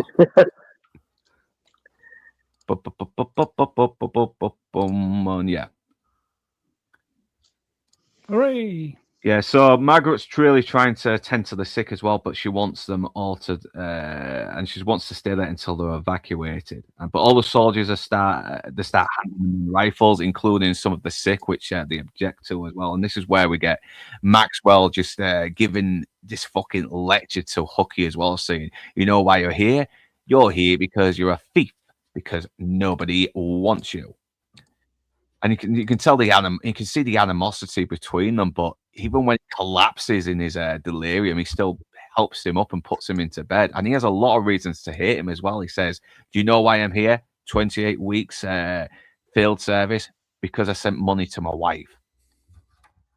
And the sarcasm as well, he says to Margarita as well when she says, "What am I supposed to do? Love him, care for him?" It's like, well, you could pray for him.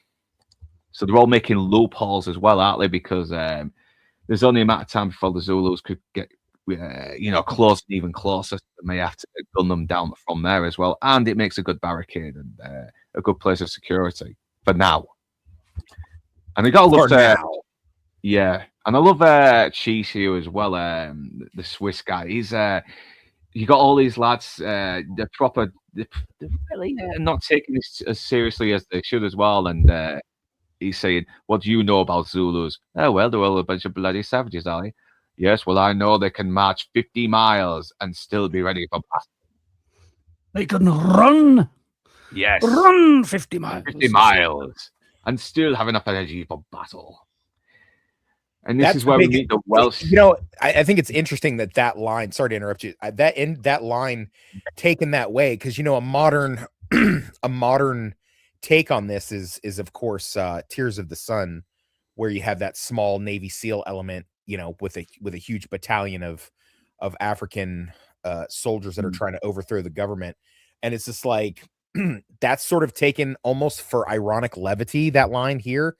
But then conversely, in like Tears of the Sun, when they realize how quickly the larger element have gotten on them, one of the Navy chiefs tells Bruce Willis's lieutenant, like, "Hey, how did they get up on us so fast? Like, these are the guys that ran the Olympics, boss. Like, this is," you know what I mean? So it's like, underestimating, what they're able to do. This is their home country. This is what they're good at. It's strange to me that it seems like the Royals, you guys really just don't get it when you guys go to occupy a nation. You just like not super familiar. I wonder if these rednecks are gonna jump out at us from the woods. Nah, they'll be all right. It's like, that's the thing. We did pretty much take over the world for like 300 years. So yeah, you can probably say we got a little bit arrogant, maybe ambitious. A little, and we had a lot of propaganda as well, saying, "Oh, the British spirit will never fail. We're gentlemen. We thrive anything. But we did, but on it just led us to underestimate a lot of our enemies, especially in the long run." Yeah. I like the way they've got this set up in here. It's pretty good. I would have probably boarded up those windows, but I like how they're making like the firing holes and all that kind of stuff. And I like that there's some guys in here, they're still too fucking sick to even move. They're probably like hoping the Zulus do come in and chop their heads off.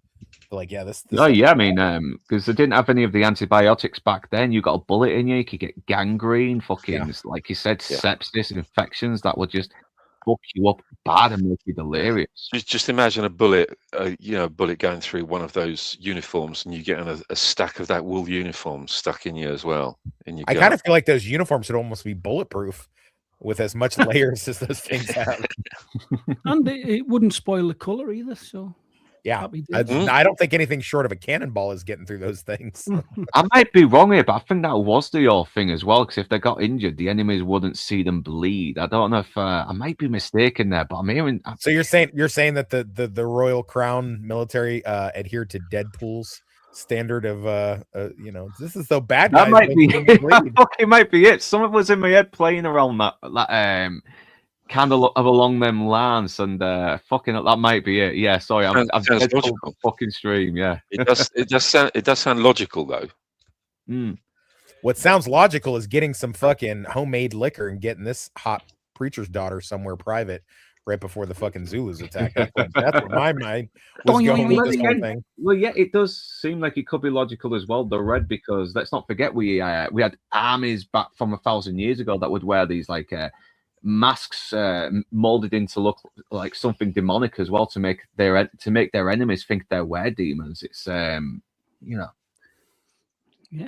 it's a lot of weird things. It's one of those things in history that makes facts stranger than fiction, but at the same time logical. But this is where the cavalry comes, and even though they did help in a little bit in real life, no, they fuck off here, don't they? They're just saying, no, we've seen all these Zulu warriors. We'd rather die on our own farms than over here. And Chad really pleads for Bromfield to try and talk to him as well, because they seem to be on they seem to know each other, but Bromfield says fuck all. He's like, well, it's like my grandfather said, when you become in command, you are by yourself. This is where it does really start to get closer to the battle now as well. Everybody's waiting, and Otto's just telling all these African workers to run for their lives, which again never happened, because they actually did stay around for a while, but then they saw they was outnumbered and thought, no, we would get slaughtered for being traitors, so we're fucking up out of here. But in here, it's a lot different. It's like, yeah, this preacher has a choice. Let's just fuck off and maybe go to England and stay in a hotel at the taxpayers' expense. So, yeah. Oh, yeah. Joking. They left to go start their own Leering Center. Yeah.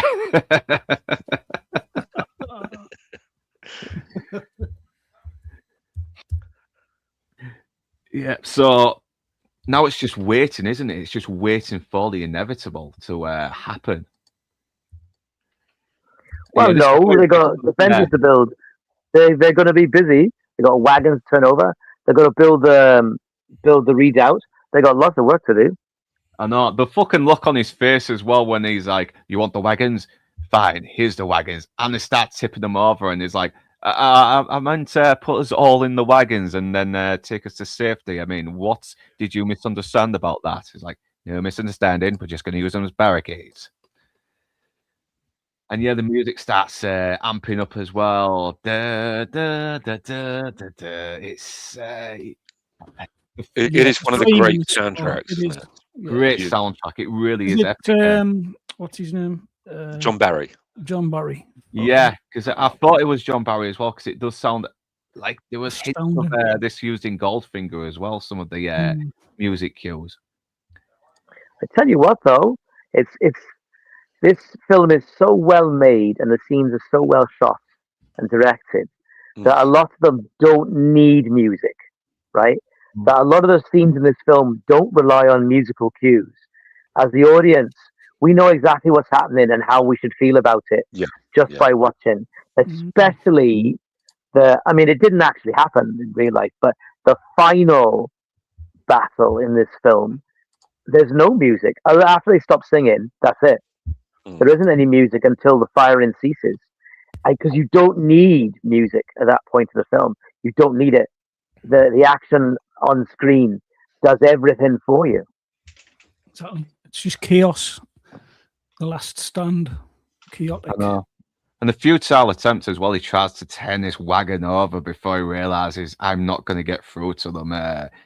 They all they're doing is just signing their death warrants, and I'm trying my best to save them, and they're just not listening. So yeah. Hey, Melvin Deeply, how you doing, man? Yeah. Hey up, lad. Good lad. Yeah, I know, man. I hope you're doing really well. Good try if we can get you on Melvin, the actor Melvin, Stanley Baker's Welsh. So he orders men to lock up Otto and put Madge in the church. And Emmanuel and Kath are up in the hills. They're talking about, he has this great little moment as well where he talks about the soil. I know it's so dry. How can you bury a man in it and everything? It's a good little reflective moment as well. That shows just what kind of a guy Kath is as well. He's a very reflective kind of guy, isn't he? Neil McCarthy. Do you know he played Calibos in Clash of the Titans? That's right. Yes, he That's did. him, Yeah, oh, yeah, man, and he was Did- also the stable hand in the Black Beauty TV series, if you Mhm. remember from the Yeah. 70s. Was that the original Clash of the Titans or the Yes, it is. remake? Yeah, Yeah, the yeah, original. he plays, Yeah, yeah. he's Calibos. Yeah, The real one. the real Hey, one. Melvin. Yeah, the proper one. Yeah, sorry, Jason Fleming. You know, Yeah. you're trying your best, but that Clash of the Titans was shite, though. The original was brilliant. So, yeah, RTNZ, thanks for the super chat. I hope you. Hey, that's Melvin. Very, Thanks, very Melvin. You oatmeal savage, you. Mm. This is where we start to hear them as well, and it's like funny. It's like a train. Yeah, And I just love this. Yeah, the sound designer did actually use the sound of a train in the background as well, for that line. So when Speaking of a hear train, that- I'm wondering if that preacher's daughter was really worried if like she should off herself or something like that, because that would have been a painful conquest. oh my especially God, for her. yeah. Or conversely, another. I mean, it's unfortunate. They could have just thrown her out there, and like with a couple basketballs, and they could have solved this whole thing rather quickly. She could have been the original Bonnie Blue. Yeah. Oh.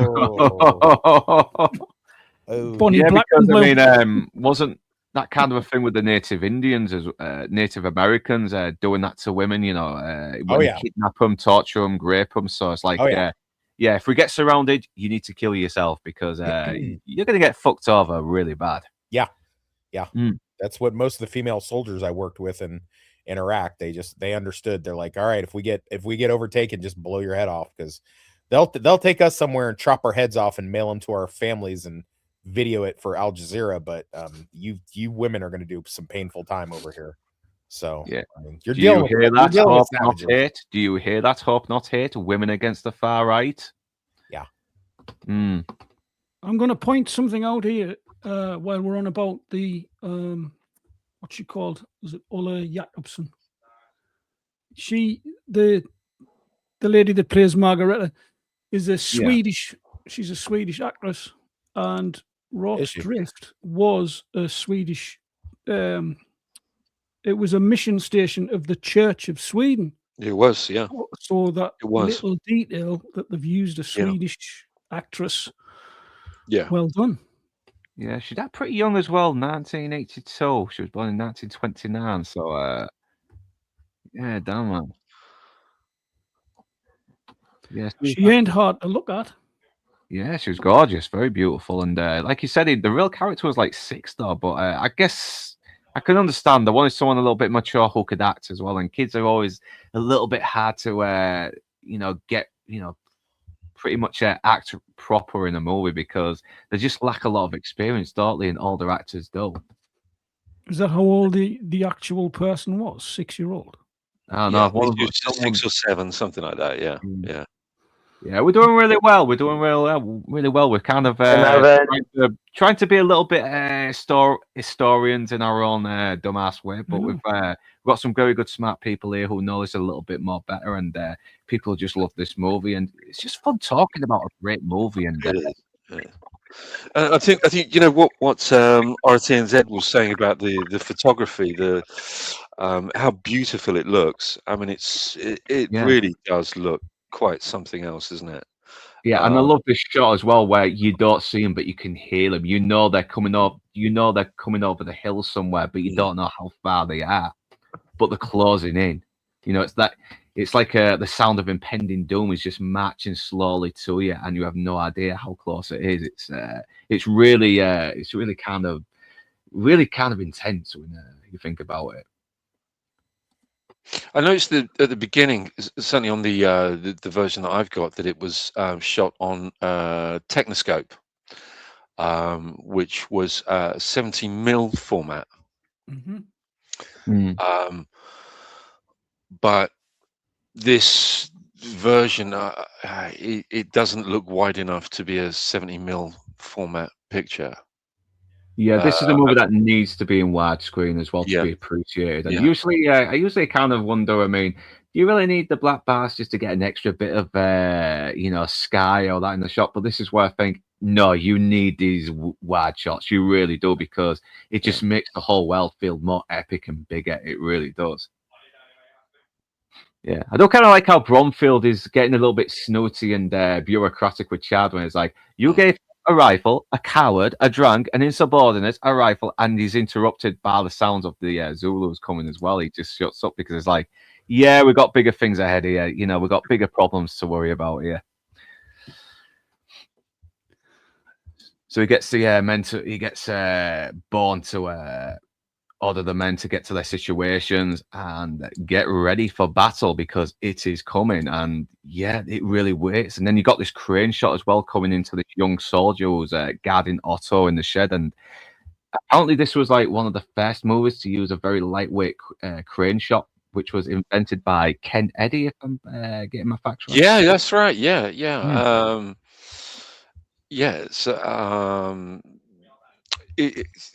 I think there were a few movies that are kind of used sort of modular cranes. So in other words, a crane in pieces, but they weren't really widely used. It was used properly. I think this is the first time it was used properly. It had already been sort of pre-invented, if you like, and never really put to great use. But this was, I think this was the movie where it really shone. And subsequently, I believe it was patented, and then these cranes, exactly the same forms of cranes, are used all over the world, even now, exactly the same, virtually no difference. And it really does as well. It just makes the scope feel bigger as well. It really does. Because you're in this one little part of the land, though, but it suddenly makes the whole world so much bigger as well. And we've got this soldier as well, the look on his face, no lines are said as well. You can really see he's scared. He wants to get out of it as well, and he's and right now Otto, the missionary, is the only guy who's kind of speaking to him on that level as well. But then Bond and said, listen, just do your duty, calm down, join the other rampants. And then he warns the Otto not to make his men start feeling nervous. Yeah, it really is. But this is a real good scene as well, where a lot is said, but it's not spelt out. Where it sounds like he's boasting about his great grandfather, his father fighting in Waterloo, and his great grandfather kneeling down this king in Quebec. But you know, he's basically insecure as well. He even says he wishes he was like Hook. He wishes he was this drunkard and this insubordinate now, because it would be so much easier to be a coward that had no legacy to live up to right now. But Chad tells him, but you're not Hook, are you? You're an officer and a gentleman. And he realizes, Wolf is a bit of a British hero. General Wolf. He's responsible. Because he's got... Sorry, man. Probably more than anyone for Britain's success in the colonization of Canada. That you can put the success of Wolfe on the Plains of Abraham in 1759. You can put a lot of Britain's success in Canada down to that particular victory. I know, but it does develop his character a little bit as well. You see, despite his arrogance, he's just another soldier scared for his life as well. But he knows he has no choice but to try to survive a pretty unforgiving battle, as we see later. So yeah, we've mentioned this as well, and we mentioned about his granddaughters walking out of the movie when they saw how he was portrayed, and I think it's kind of a shame as well. I understand it though, I do, but they don't portray him as a total arsehole. They give him a good redeemable character arc as well, which you need in a film sometimes, even if it's based on real people. Sometimes that little bit of embellishment makes the character more engaging. It's all Yeah, and it's where it's where the embellishments really kind of have to make sense, in terms of the overall story. And any kind of embellishments or omissions make perfect sense. Any of the alterations make perfect sense. It doesn't diminish the heroism of any of the characters, and it doesn't diminish the achievements of what we've done on that day. No, agreed. And this is where the battle does start as well. They get into their positions, and you can see them as well, just lining up for, like, God knows, maybe a mile or two. That's how many of them. But fuck me, you see just how out they are. It's a great shot. Fucking see ya. I know, it's like, yeah, No chance. you can win, but there are other ways to fight, like getting the hell out of here. Yeah, I'd be doing Scooby-Doo legs, and I'd be off like a fucking shot. Bye. Yeah. Oh, yeah, it was Wolf, his grandfather, knelt beside in Quebec as well. Yeah. So, yeah. But yeah, it's amazing as well. It really does make you feel the danger these soldiers are about to be thrown into, or the danger that's going to be thrown into the soldiers. But we're starting to see how they're acting as well when they're ready for war. A lot of them are sneaking up. They're going undercover. Everything, they're using their environment. They're marching in, and this is where a lot of them just kind of use themselves as these just as ways to have them waste ammo as well, and count their guns. It's a very good tactic as well for a primitive tribe of warriors who are willing to win whatever battle they can by any means necessary, even at the cost of their own lives. And yeah, there's metal fill-ins, there's Michael Caine's fill-ins. Yeah. Historically inaccurate fill-ins. Yeah, but what can you do? Surely they're made of wood. Yeah, I'm a major movie star. Of course, I'm not going to have half my gums hanging out, am I? Hanging off. But of course, the battle is stopped, and it's like 60. We took down 60. It's like, well, that leaves just about 3,940. So a little bit of humor there to add levity, but at the same time, sort of establishing the danger these people are in, aren't they? So they all sing in triumph, but Shad knows that is not the end. So Otto is still ranting. He's ranting his sermons. He's drunk, and Chad orders Bourne to get Otto out, and Bourne orders the men to get Otto out and take the bottle off him. Madge sees what is happening, and they get them both on the carriage because basically they're just causing more trouble now, aren't they? And they're making the men nervous, and it's way too dangerous for them as well. So. And he does this one last sort of like, you're all going to die. You signed warrants, you have. And once again, we get this nervous soldier who we don't know the name of until the end. And it's a great scene as well with Bourne just sort of being this soldier who's accepting his situation and he's willing to go through with it no matter what. He's not questioning why he's there. He knows he's there and he has to try and survive it. Why? Because we're here, that's why, and no one else.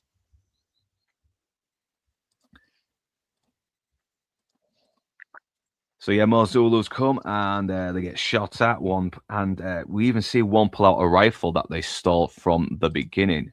So now they're kind of fucked because they got rifles as well. The problem is, though, they have no experience with rifles, so they do tend to miss a lot, don't they? I think they maybe just get a couple of soldiers with the gun, with the bullets.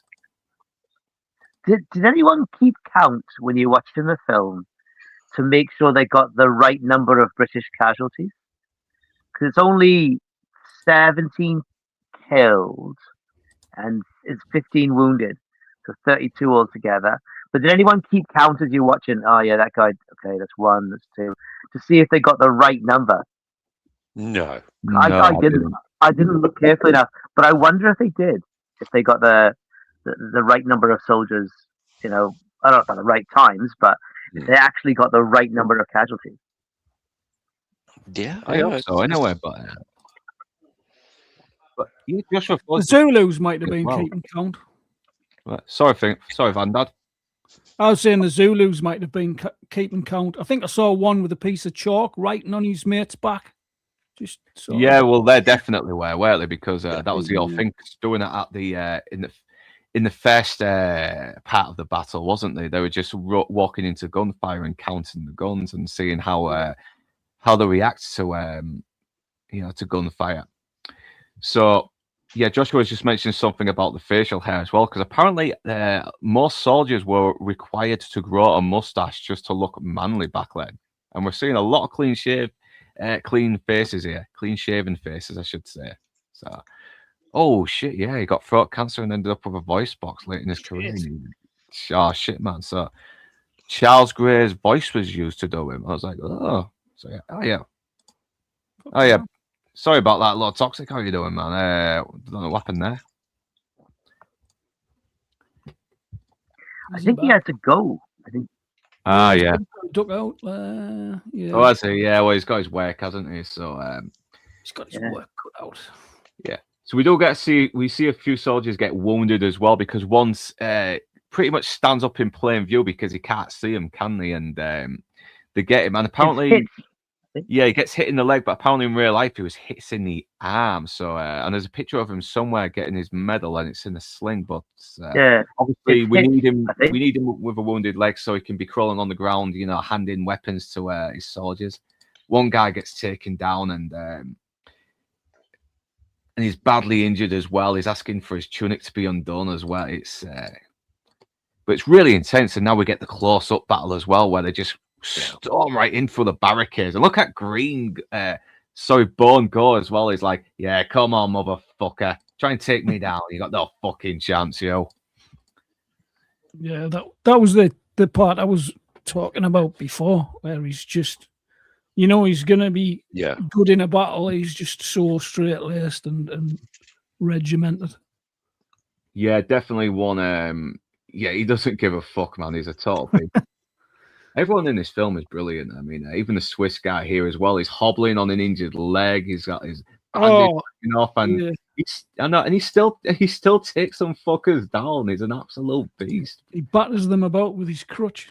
Yeah. Do you know what? When I saw him, I felt that I'd seen him before somewhere, and I was trying to rack my brain at who it was that he reminded me of. Is he in The Spy Who Loved Me? No, I don't know. Well, possibly, but I don't know if any of you's played Tekken, the video game. Oh yeah, definitely looks like the main guy from Tekken. Oh yeah, I got that as well.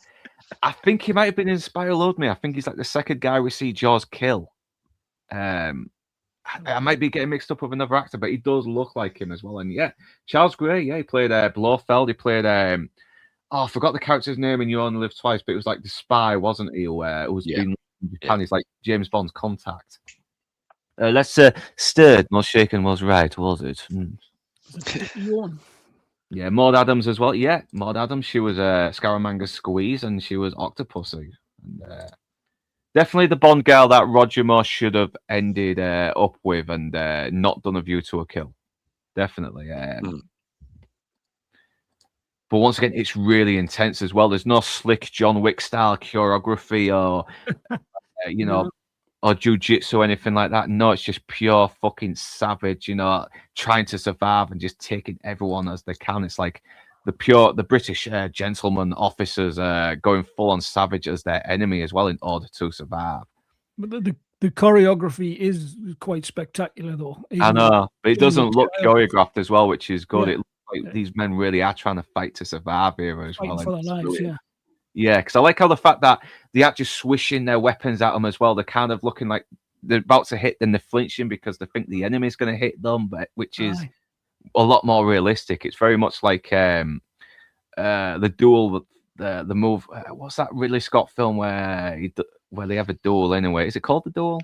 The Duelist. The Duelist. That's it. Yeah, very much similar to that. We need more sword fighting scenes like that because people are hesitant as well in real life, even when it comes to throwing a punch. But so Chad as well, he gets fucking knocked down taking 2 Zulus. He's badly injured as well. He's got a head injury. And And I love how Bromfield just goes right to his rescue as well to save him. He's showing just how brave and tough he can be as well, despite the fact he's inexperienced and he's just as scared as they are. But he fucking comes through, though. It's a really good part where his character evolves.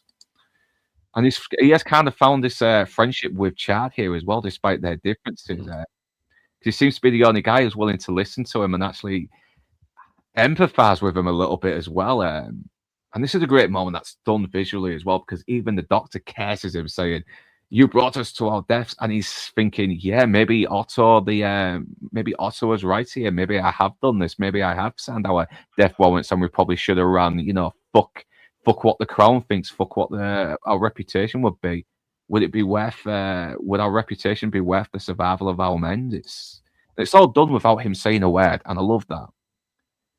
And once again, this soldier says, why, just before he dies. And we found out his name was Cole. Just a paper hanger. A dead paper hanger now. Poor lad. I know. He's just a young lad. Young scared lad. He died quite young as well, the guy that played him. Gary Oh, Bond. yeah. This seems something like 55 years old. There would seem to be a lot of the cast passed away quite early. The guy that played Ardendorf was only 47 when he passed away. Yeah, it's like these actors back in the day didn't have dietitians or people giving them workout tips, because you get a lot of actors who are like teetotalers now, don't you? A little bit, unless they're on cocaine a lot. But well, they're obviously all heavy smokers, especially Jack Hawkins. Yeah, he really was a smoked in his sleep, I think, didn't he? Have a special machine. Yeah. A lot of times they were fucking, heavy drinkers and smokers. But Jesus Christ, they got the job done, didn't they? Yeah. Probably because of the alcohol. Yeah. So the Zulu chief orders retreat, and Bromfield orders the North Wall to hold their fire. But now the guys are forming at the south, and Bromfield thinks they're going to attack both sides. But Ardenoff, it is to probe one side and keep the other pinned. So now the south wall has to deal with more charging warriors, and they have to sort of like sacrifice some more men as well, even though it kind of compromises the other side of the wall. But yeah, they still keep going. The fight just gets more intense. Even the soup guy gets killed, and it's damn man. He just wanted to make soup, the poor bastard. But yeah, that's war though. Even people who are warriors get killed. It's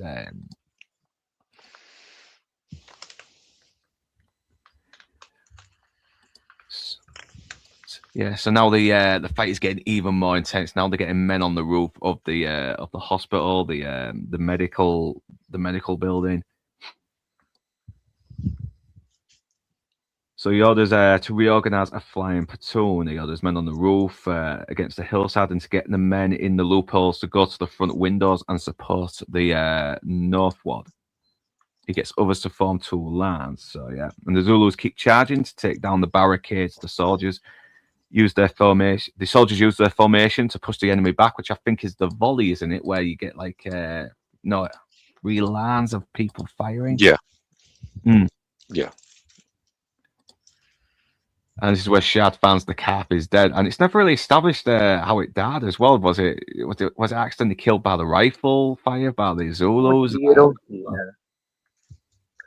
And this is where a Welsh soldier saves the day, because you'll notice that when he goes back, this scene here, he leaves the castle pen improperly fastened, which allows the stampede to interrupt the Zulu charge. So, you're welcome.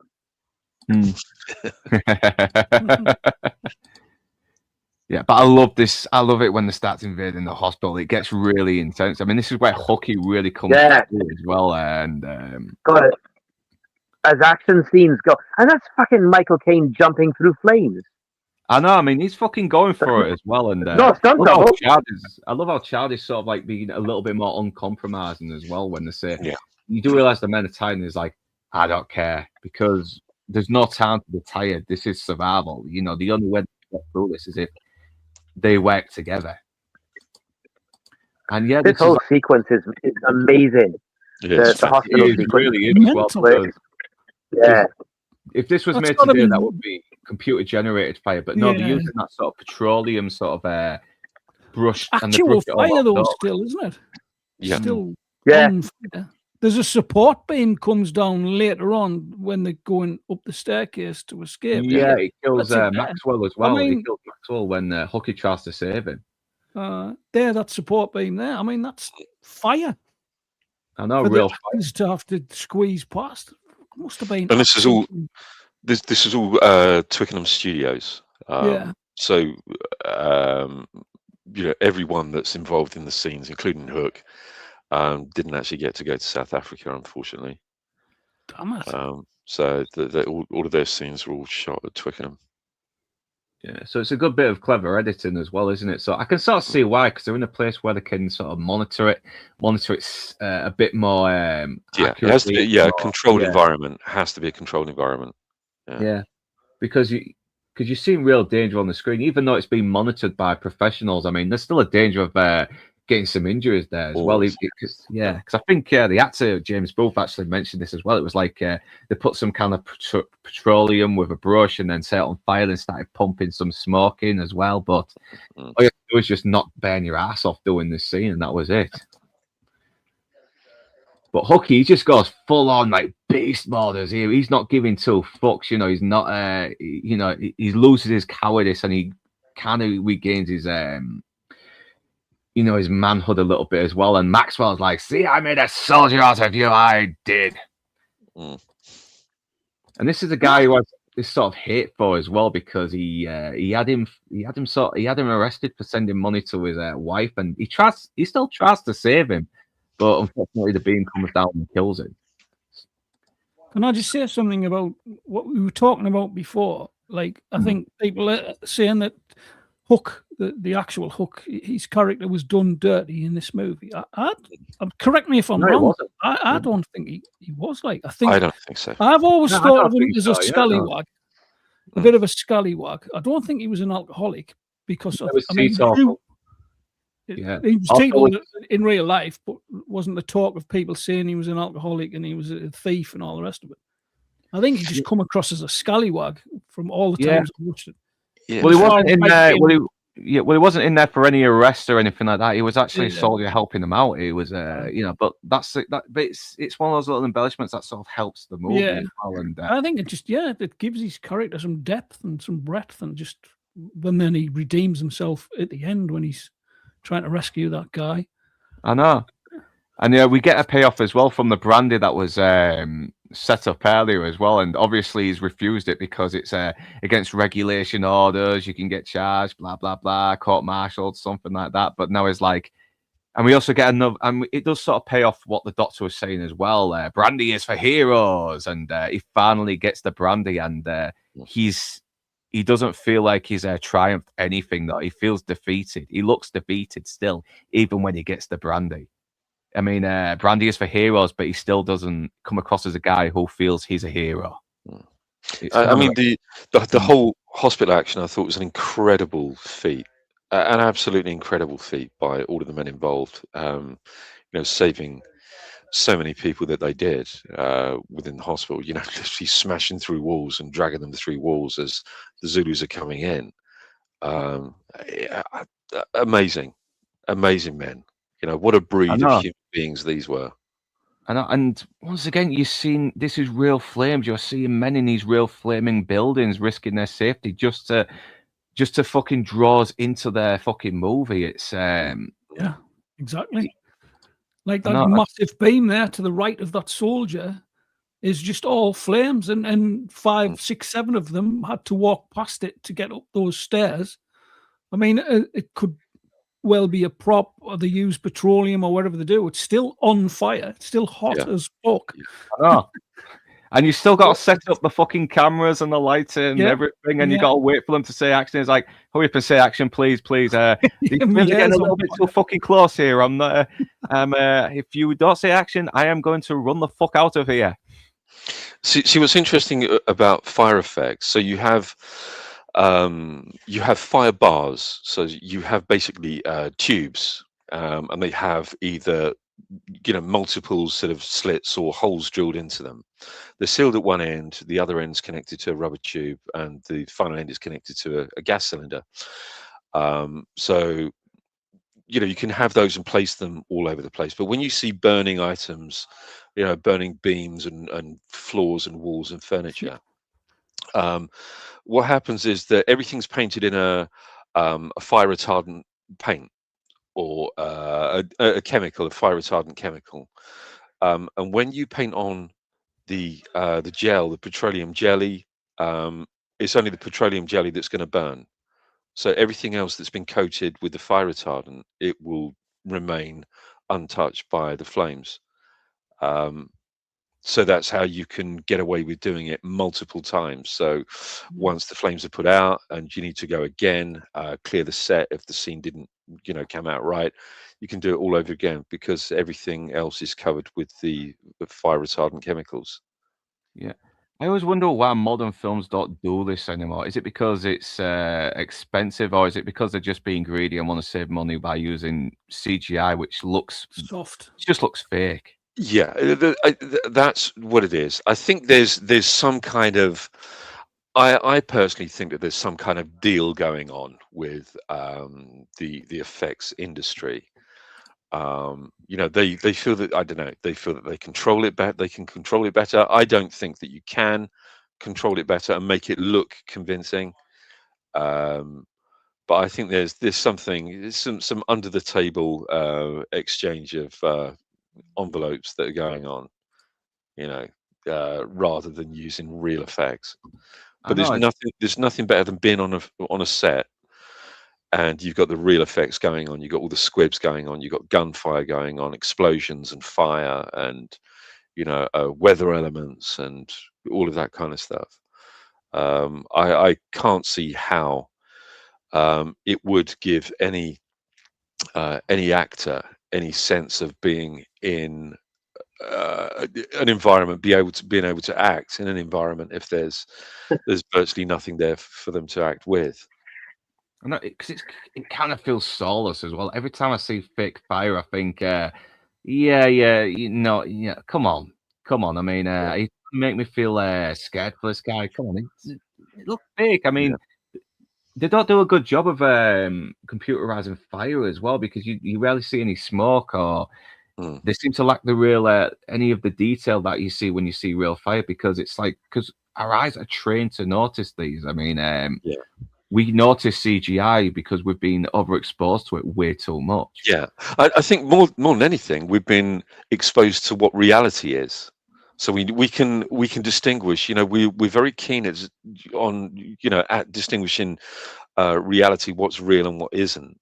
You have to be an incredibly good magician on screen to come up with something that would fool an audience. Really, the people that can do that best, in my opinion, are the people that work with miniatures. I mean, there are so many movies that we see that we think, yeah, that's got to be real, and then you realize that something is a miniature, like a miniature buildings in a background of something, or a false perspective thing. Those are the magicians. Yeah, we need to bring. I mean, because if I see a modern film and it uses practical effects, I'm always in awe. That's why I liked Project Hail Mary, because I was looking at Rocky. I wasn't looking at some CGI fucking piece of binary code on screen. I was seeing something that was actually there, and I love the fact that they are using like actual bullhorns on the Zulus now. I mean, yeah, you may use bullhorn as a tactic, but we use real bullhorns. But then they retreat and they head back, and now everyone's just fucking tired and everything. I mean, the whole place is burning. It's you feel just as tired as they are, though, as well, because even the lips are all dried up as well. They're thirsty from the heat and the battle. And we still get a few fucking men trying to come at them as well in the dark, but it's morning. I mean, they're practically being stood there nearly all night as well. Lack of sleep, barely any water. This is how you make. This is how you draw your audience in and make your audience feel as tired and exhausted as the characters here. And they really do look like they've gone through the fucking ringer here. But So in terms of historical accuracy, the battle continued through the night, like in the real battle. Yeah, apparently, most of it night. was during the night, wasn't it? And it wasn't. Yeah, really with the Zulus attacking and attacking and attacking, and in the morning they buggered off. The final battle we see didn't actually happen, but boy, in terms of a piece of engaging cinema, it's just it just doesn't get any better than that. I know it doesn't as well. Three-rank firing battle was just fucking incredible. I remember like seeing it in the cinema as a kid, just overwhelmed. What was it? Front rank fire, rear rank fire, third rank fire, and then they're all reloading, and it's just a barrage of bullets and death, and still hundreds of Zulus coming running at them for one last attempt. Just brilliant cinema, regardless of whether it happened or not. I mean, this for me is one of those movies that I wish that I could erase all memory of ever seeing it before. You will, Gary. You've only got a couple of years, and the dimensional set in. So that I could see it again for the first time. Yeah, you know, I know it definitely is one that's at its best when it's watched for the first time. Yeah, oh my god, I still love watching this on multiple watches, especially when I was getting notes for this as well, because you just admire the film, you just admire the craft there, and all the hard work they've put into just make this immersive. Because they're on real location as well. There's no green screen here. You know, you're seeing real skies, real clouds, real trees, real mountains. You know, and they in the back, you know, they're really there. They act just like pieces of computerized cells in the background. What that the actors are stood against. It's all there. It's all organic. A question for Gary. Yes, mate. You've been to the actual Rorke's Drift. The actual Rorke's Drift, yeah. Had they filmed it there, would it been a lot different movie? Would it been a bit more boring sort of scenery? Apparently, it was a lot more flat and featureless. Yeah, it was the right thing to film it here with all the definitely. Stuff, yeah. So much more dramatic when you see them coming over the rise there. Yeah, because they get the higher ground as well. It puts our characters in danger, doesn't it? A bit more. It makes the danger feel more real when they got the higher ground, so they can really gain more of a vantage point against us. Tell you something else as well. Those shields have intrigued me. Since the first time I saw it. You see them sort of stripes or slits. Yeah. Do you know the background behind those as well, Gary? What those stripes actually mean? I've no idea what the stripes actually mean. I mean, believe it or not, I used to have a couple of those. I used to have them mounted on my wall, along with a couple of assegai and these other things that they used to use called it's called a knobkerrie, which was like it looks like knob curry. Yeah, and it's basically a club. Yeah. It's a very, very hard seasoned wood club. So I used to have a couple of them. I had one was like a springbok pelt, and the other one I can't remember what it was. But yeah. Sorry, you were saying about the stripes, the significance of the stripes. It's sort of strips of hide. They used primarily for structural support, but they can also be used for regimental identification, depending on the color pattern of the stripes, etc., and the overall color of the cowhide. Yeah. What was it? Signifier of age and experience. Right. We find this reflecting the regimental seniority of the warrior. You see different coloured ones here as well, and different stripes. Yeah, some stripes that are black and some white there on that tan coloured one, that beige one. So that's really interesting. I didn't know that at all. But if you look at the accuracy of them as well, like the equidistance of each one is measured to perfection. Yeah, it's not just sort of thrown in there. Highly skilled. Highly skilled, yeah. And the costume, and they had a very good bass section. Yeah, it's very basic, but they hadn't got enough good tenors. Very good. Very good bass section, but no top tenors mind. And once again, the tenors, the singing thing kind of pays off as well, because it's not just this one little detail that's just part of the soldier's character. It becomes this big, sort of very emotionally moving moments as well, where they start doing the battle chants and they try and they basically start singing as well to keep the morale up and let them know, yeah, we are not fucking done yet either. We still got plenty of fucking fight in us. Exactly. Come and have a go if you think you're hard enough. Exactly. And once again, it's not spelt out. You get it straight away. Yeah. And they'll start singing, and it's brilliant. It really is. Awesome stuff. This part's my favourite bit in the movie. It's just so fucking chaotic. And like you say, somebody mentioned before, like you just don't need any score, any music whatsoever. There's too much to draw you in. Yeah. Chaos. It really does. I know it's almost like you're watching a little 100 yards. Yeah. Volley Fire presents. But even amongst the chaos, it's still very much controlled and thought out by.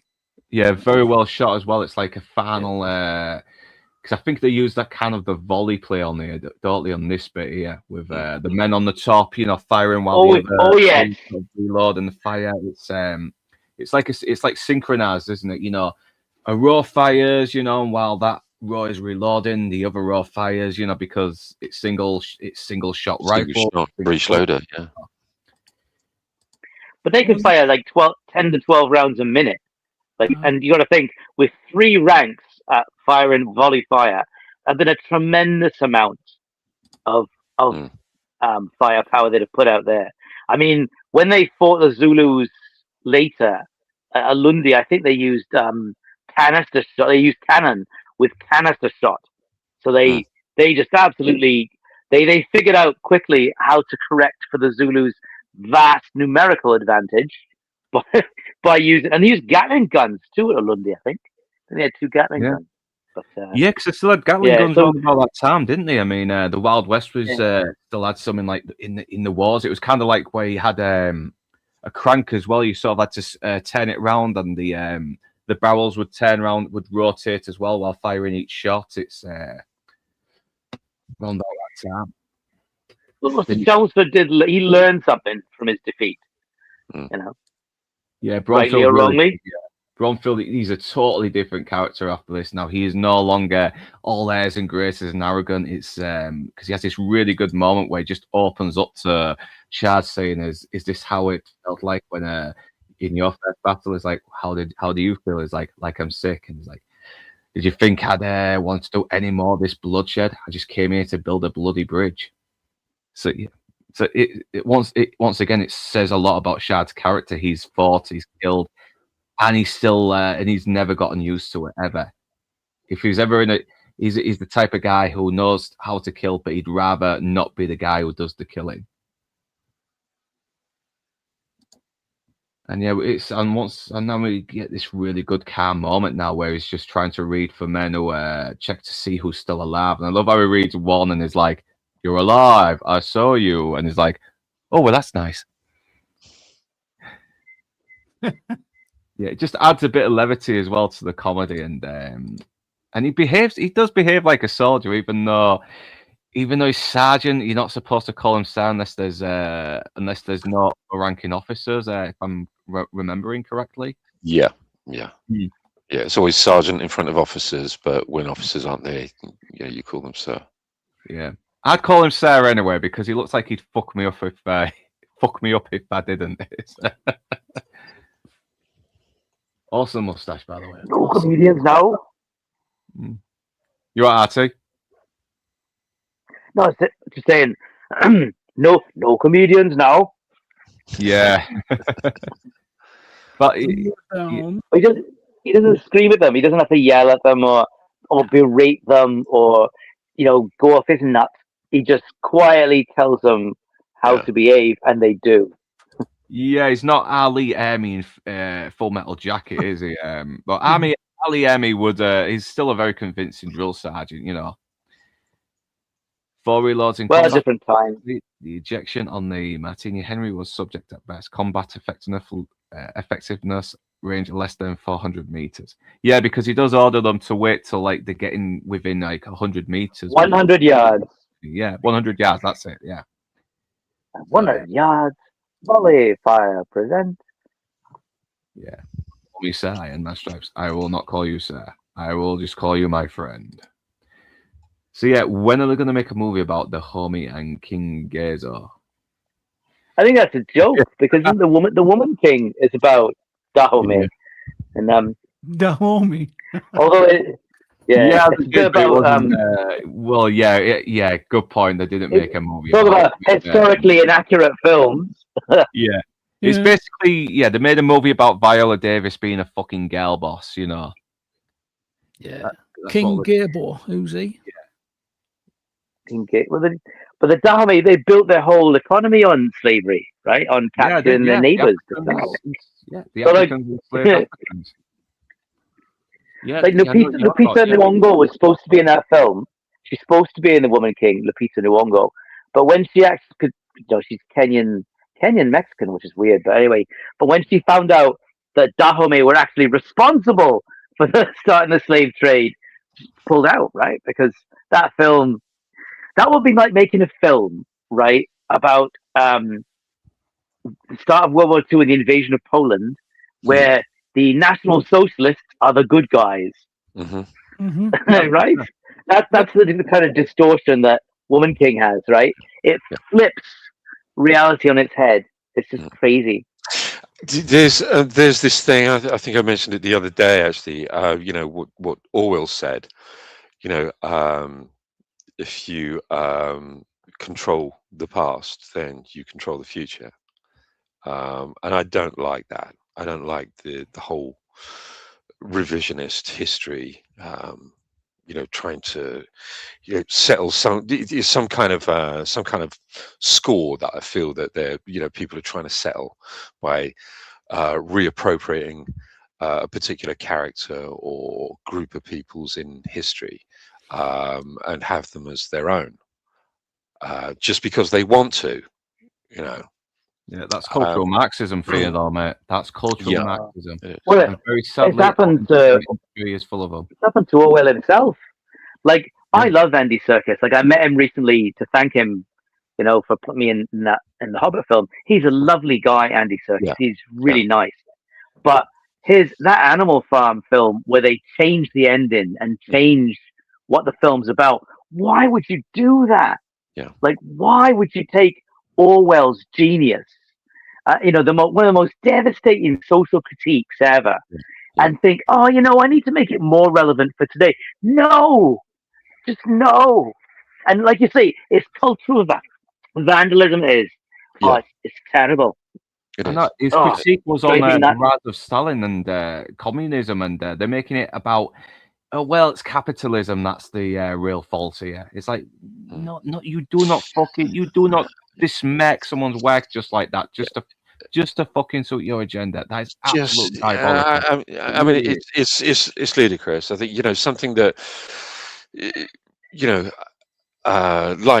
for example, Animal Farm. I know nothing about this new version of Animal Farm, so I haven't seen any of it. I don't know anything about the ending. Don't go near it. So what's controversial? Don't go near it. How does it end, if you don't mind me asking? Well, as Luke was saying, they sanitize certain parts, like Snowball's not. You don't see him get torn apart by the dogs. But like Luke was saying, they've reworked it so it's not the rise of communism. That's the problem. That all animals are equal, but some animals are more equal than others. Instead, it's a capitalist approach that takes over the farm, and the pigs, of course, get in league with big business, and that's the problem, right? And it's like when people, it's like the Rings of Power writers are the same thing. They think, we can do better than Tolkien. We can write some new Tolkien. It's like people do that to Shakespeare as well, and you think, what are you doing?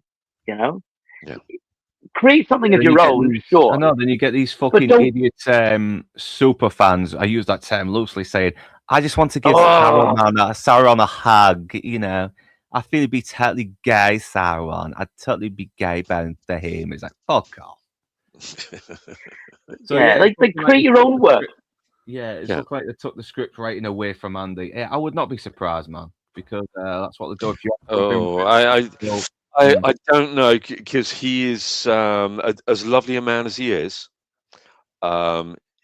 a very, very, very left person.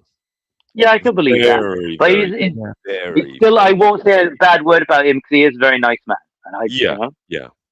And I don't want to say a bad word about him as well, because there are some good liberals out there. I mean, Ricky Gervais is pretty much fucking left, but man, he is one base leftist.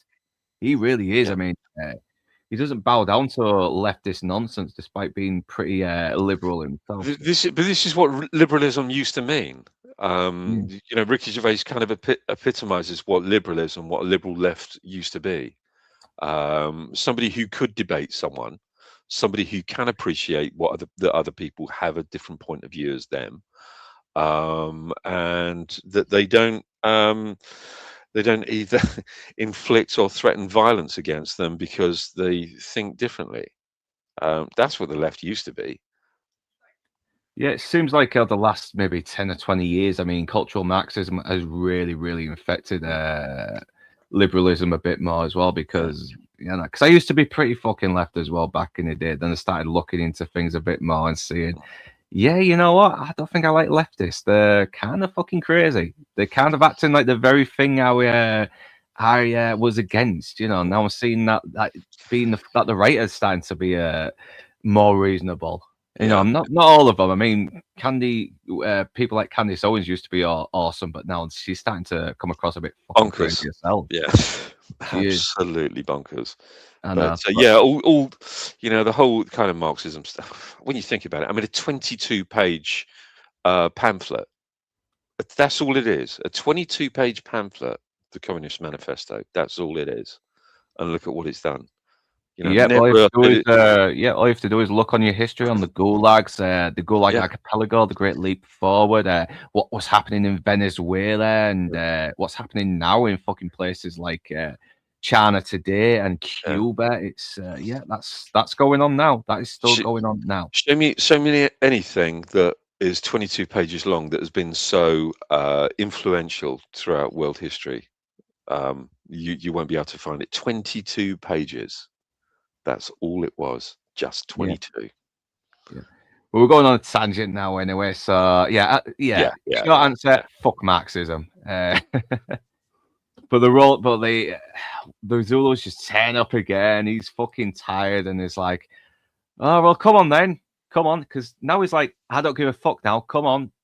Come on, do your best now. We're all defeated. You fucking got us now. We'll give you our best, but you know, but then they start, singing again. He thinks they're mocking him, and I just love it when Adonov says, "You couldn't be more wrong."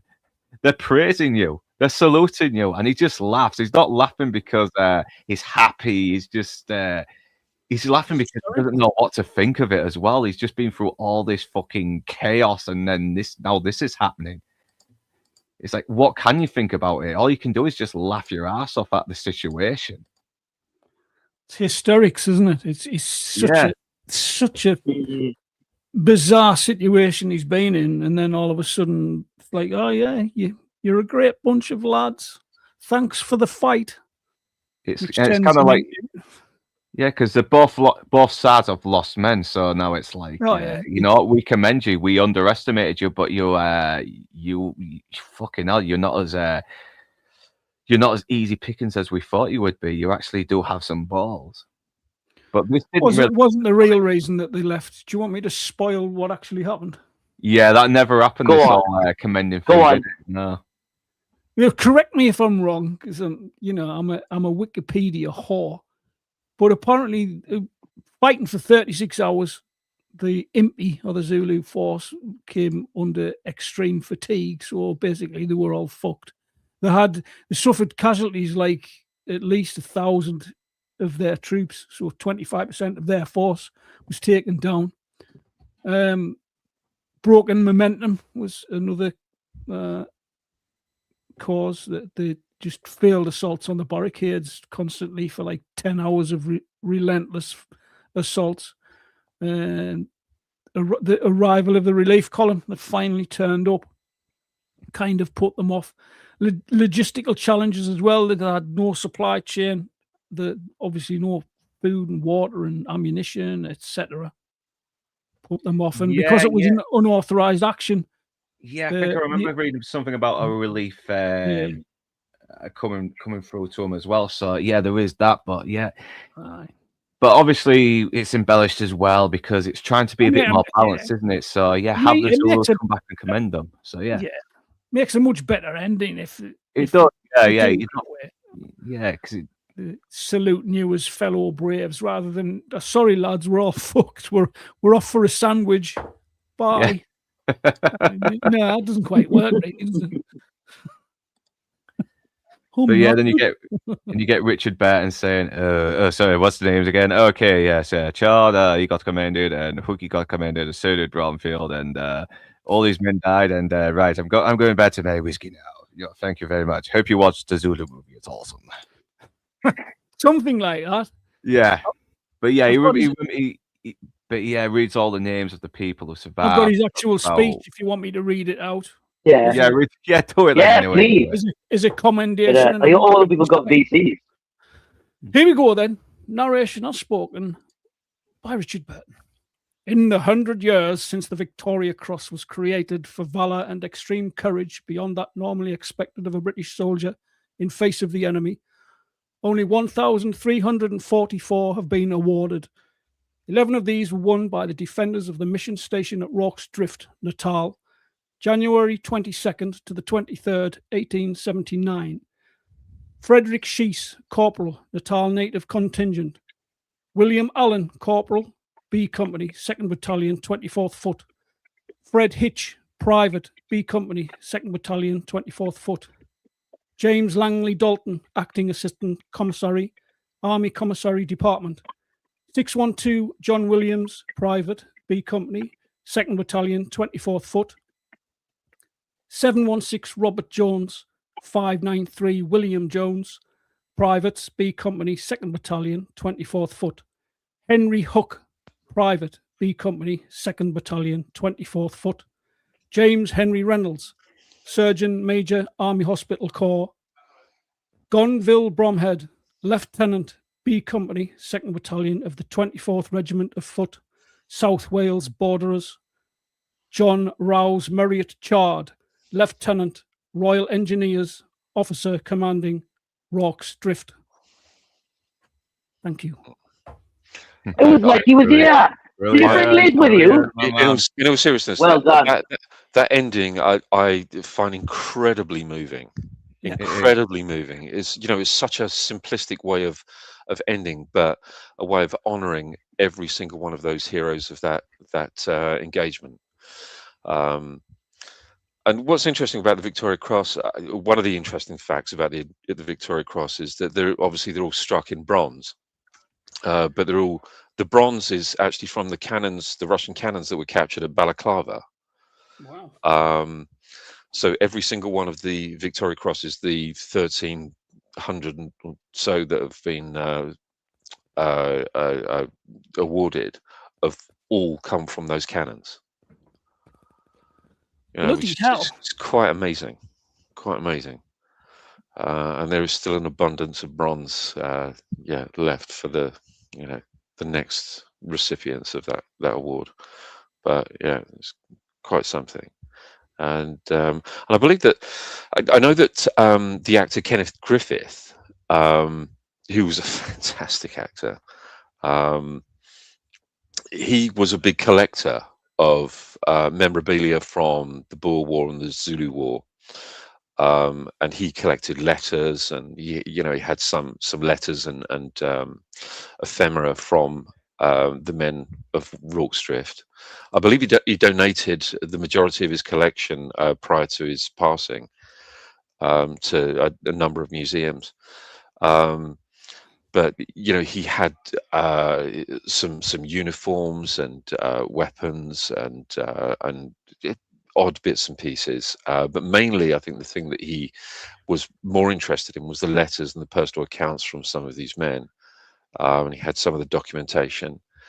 But Stanley Baker also, after doing this, he acquired a collection of medals that he believed were replicas, and they were real, weren't they? demonstrated, And he and never they found out. actually, yeah, that's right, yeah, He never found out, and which is real sad as well, because yeah, uh, yeah, it's Lieutenant Child's actual Victoria Cross. Wow. But it's what an amazing depiction of one of the great military actions. I don't think it's ever been, and I don't think it's ever been topped. I think I have seen I a few agree. straight to streaming movies on this, but you just can't beat this. I mean, in No. the filmmaking scope, characterization, everything, and it's almost perfect. It really is. Yeah, it is. Sounding- It If is. historical Sounding embellishes is aside, good. it's perfect. I don't care if I don't care what they change, to be honest. But nothing, not one thing, not one alteration detracts from the heroism at all. Yeah, exactly. Mm. And there's like I said, there's a difference between reality and truth. And this really does give you the truth. Elements are altered for artistic reasons, obviously. But the truth of the matter is that these men did what they did, and they deserve the honours and everything that they were awarded. I think they're a fantastic group of human beings. I can't imagine what it must have been like, and to put yourself in, try and even imagine to put yourself in the position of any of these men. It's impossible. It's impossible. I know that a number of them had suffered considerably after, because of the situation there. Because you have to remember. I mean, I know that there was criticism, in a number of books where they say that it wasn't awful that the British actually executed or put to death all of the remaining sort of wounded Zulus. But then that was the time. That was the time. But of course, the Zulus weren't exactly, the most pleasant opponents to have. They would disembowel theirs. So I know. I mean, there was still very sort of like primitive. There was still kind of like very territorial, like animals in a way, weren't they? Yeah. I mean, because it was their way. We can't criticize. We definitely cannot criticize the Zulus for any action that they took against any of the men, whether it was something that would be considered an atrocity by today's standards. So we can't criticize them. So therefore, we can't criticize any of the men that were defending Rorke's Drift. no, exactly. I mean, Well, we're no, always brutal on both sides, no wrong, matter what. wrong to. I was going to say it's wrong. It's what they call presentism, right? Where we judge It is present. the actions of people in the past Yeah. by how the world is today. And the world of today is very different from the world these men lived in. I mean, telephone would have been a very new invention at that time. The idea, the amount of knowledge available, the technology that was available, the size of the world, just everything was so different. Yeah. I think it's as Tim's saying, absolutely right. You can't apply, and it's so many people do. It's very common here in New Zealand. Look at, especially because colonization in New Zealand, and that's what this film is kind of about, is colonization. Colonization at the moment in New Zealand is a dirty word, whereas the whole society we have in this country only exists because of colonization. So to me, making those arguments, colonization's the worst thing ever, it's like it's taking a saw to the branch you're sitting on, And I agree with you. You can't criticize those men for their actions at the time, or the Zulus either, right? I mean, of course they would have killed the wounded prisoners. Where were they going to put them? How were they going to feed them? What were they going to do with them? Right? Yeah. I know Yeah. And going back to colonization, I mean, look at the United Kingdom, look at Britain and how and by whom it was colonized. We've been colonized many times. Whether it be by the Romans, we've had fucking Vikings and everything. Yeah, I mean the original Celts, who came from France, they colonized Great Britain. The Vikings colonized Scotland, and the Romans. The Romans were occupied us for 500 years. Yeah. This also makes me laugh as well because you got revisionists saying the original Romans were black. Okay, so the original Romans were the first colonists then. Tell that to an Italian. Tell that to an Italian. See how that goes down. Italians were from Africa. Plus we're Italians, pure Italians, fucking blonde and blue eyes, and then the Moors conquered Sicily, and they did so much fucking. They there's just so much. There goes the strange legislation. Yeah, it's and it is that that presentism, that modern day way of thinking. Trying to transpose an historical event and judge it by today's standards. It's you can't do it. You can't. I mean, it was. I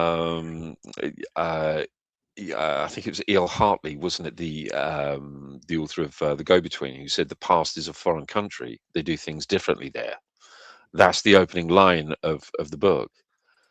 And it's true. The past is a foreign country. So we can't judge that. We can't judge history by today's standards. We can look at things and learn from history. We can look at mistakes that are made. And for the betterment of ourselves, but it's no, you can't look at an historical event and say, wasn't the 12th century in Great Britain, weren't they savages? Weren't they awful people? Look at the 14th century Venetians. Weren't they absolutely disgraceful human beings? You can't do that. You can't do that. It is what it is. And if you don't like the way something is being depicted, whether it be, if it's being depicted accurately, or should I say truthfully, by both the archaeological record and the documentary evidence that we have on certain events, it can't be judged. You can't be a revisionist. As far as that Cleopatra thing goes, the Netflix Cleopatra thing, which I think is absolutely disgusting. That you have people saying, "Well, I remember, when I was a kid, my grandmother said that Cleopatra was black when I was a kid. So therefore, your grandmother is absolutely right. Then is that correct? Just because somebody says something, it don't make it true." What about Helen of Zambia? Sorry, mate. Say again. Helen of Zambia. She was a bit of all right. You know the one? Yeah. Don't Fandad. You need to get on our fucking streams more, man. You the face that sank 1,000 ships, something like that. Yeah, isn't she the face that launched 1,000 shits? Wasn't it? Yeah. Yeah. Was that Susan Boyle? Yeah. So Tim, I don't know if I've had you on here before, but you're always welcome, man. And hopefully you subscribe and check out more of my crap anyway. So but you're right. It is also racism, and perfectly acceptable to be racist against white people today because they are seen as accountable for the actions of their ancestors. And because we're all judged on stuff that our ancestors did 100 years ago, but we didn't. It's like, the past, you're defined by your past. You can't focus on the future anymore. It's like, and I really hate that. I hate that sentiment. I just wonder whether the entire continent of South America and Central America would ever ask for reparations from Spain and Portugal. I know. I know. I mean, I want reparations from fucking Sweden and Italy for all the times the Romans and the Vikings invaded I've ours, said and that the Danish. Sorry, 100%. the Danish should need to pay. They need to pay us reparations for all the shit our ancestors had in the past. Well, the Vikings enslaved thousands of Irish and took them across the sea. Yep. And then, of course, we had the Barbary pirates as well, who would actually come to the shores of southern England and from North Africa, and they would take slaves from there, and they would trade in those slaves. They wouldn't just take them back and enslave them back to North Africa. They would sell them. So, you know, you have to look through, a very, very equal lens. You can't be myopic. You have to be biopic. You have to look at every side. If you want to say it's only fair for these peoples to have reparations, or to blame others for, to bestow accountability on others, but not take accountability yourself, then you're an absolute moron if that's what you think. So where does reparations end? How many generations do you have to pay out to? I know. Just this one. Just the one that's complaining right now. Not it's entitled narcissist trying to fucking get a quick few quid out of undeserved money, isn't it? It's part of the victimhood culture. I want to be part of the victimhood culture because I would like a free ride and some free money. Thank you very much. Exactly. Yeah. To do any work. And blaming white people for their failings because they haven't got the self-awareness to try and make something of themselves on their own independently. Yes. I mean, look, with the abolition of slavery in the United States, it was a terrible thing, an absolutely, barbaric trade. I don't think there's anybody here that would disagree with that at all. It was absolutely barbaric, the trade in other human beings. But post-emancipation, they were given a sum of money for reparations, but they were also given acres of land. Every enslaved person was given a certain amount of acreage of land. Now, you can choose to squander that, or you can choose to use it. Like George Washington Carver. Someone like George Washington Carver didn't squander his opportunity with that land. And he became a peanut farmer and, pretty much the father of peanut butter. So, there's a slave who made good. But, if you want to choose to squander it, then choose to squander it. You can't come back and say, well, my ancestors kind of squandered the opportunity with all of this land, and I'm coming back for more. I'm coming back for more money. No, it's gone. It's done. It's been and gone. You can't. Chris Rock has pretty much said something like this in his stand-up, saying, Right. "Us black people, we have no wealth, but maybe if we didn't spend all our money on rims, we might have some." And he's fucking right. Yeah, I just don't. God, we've gone down a rabbit hole. Hey.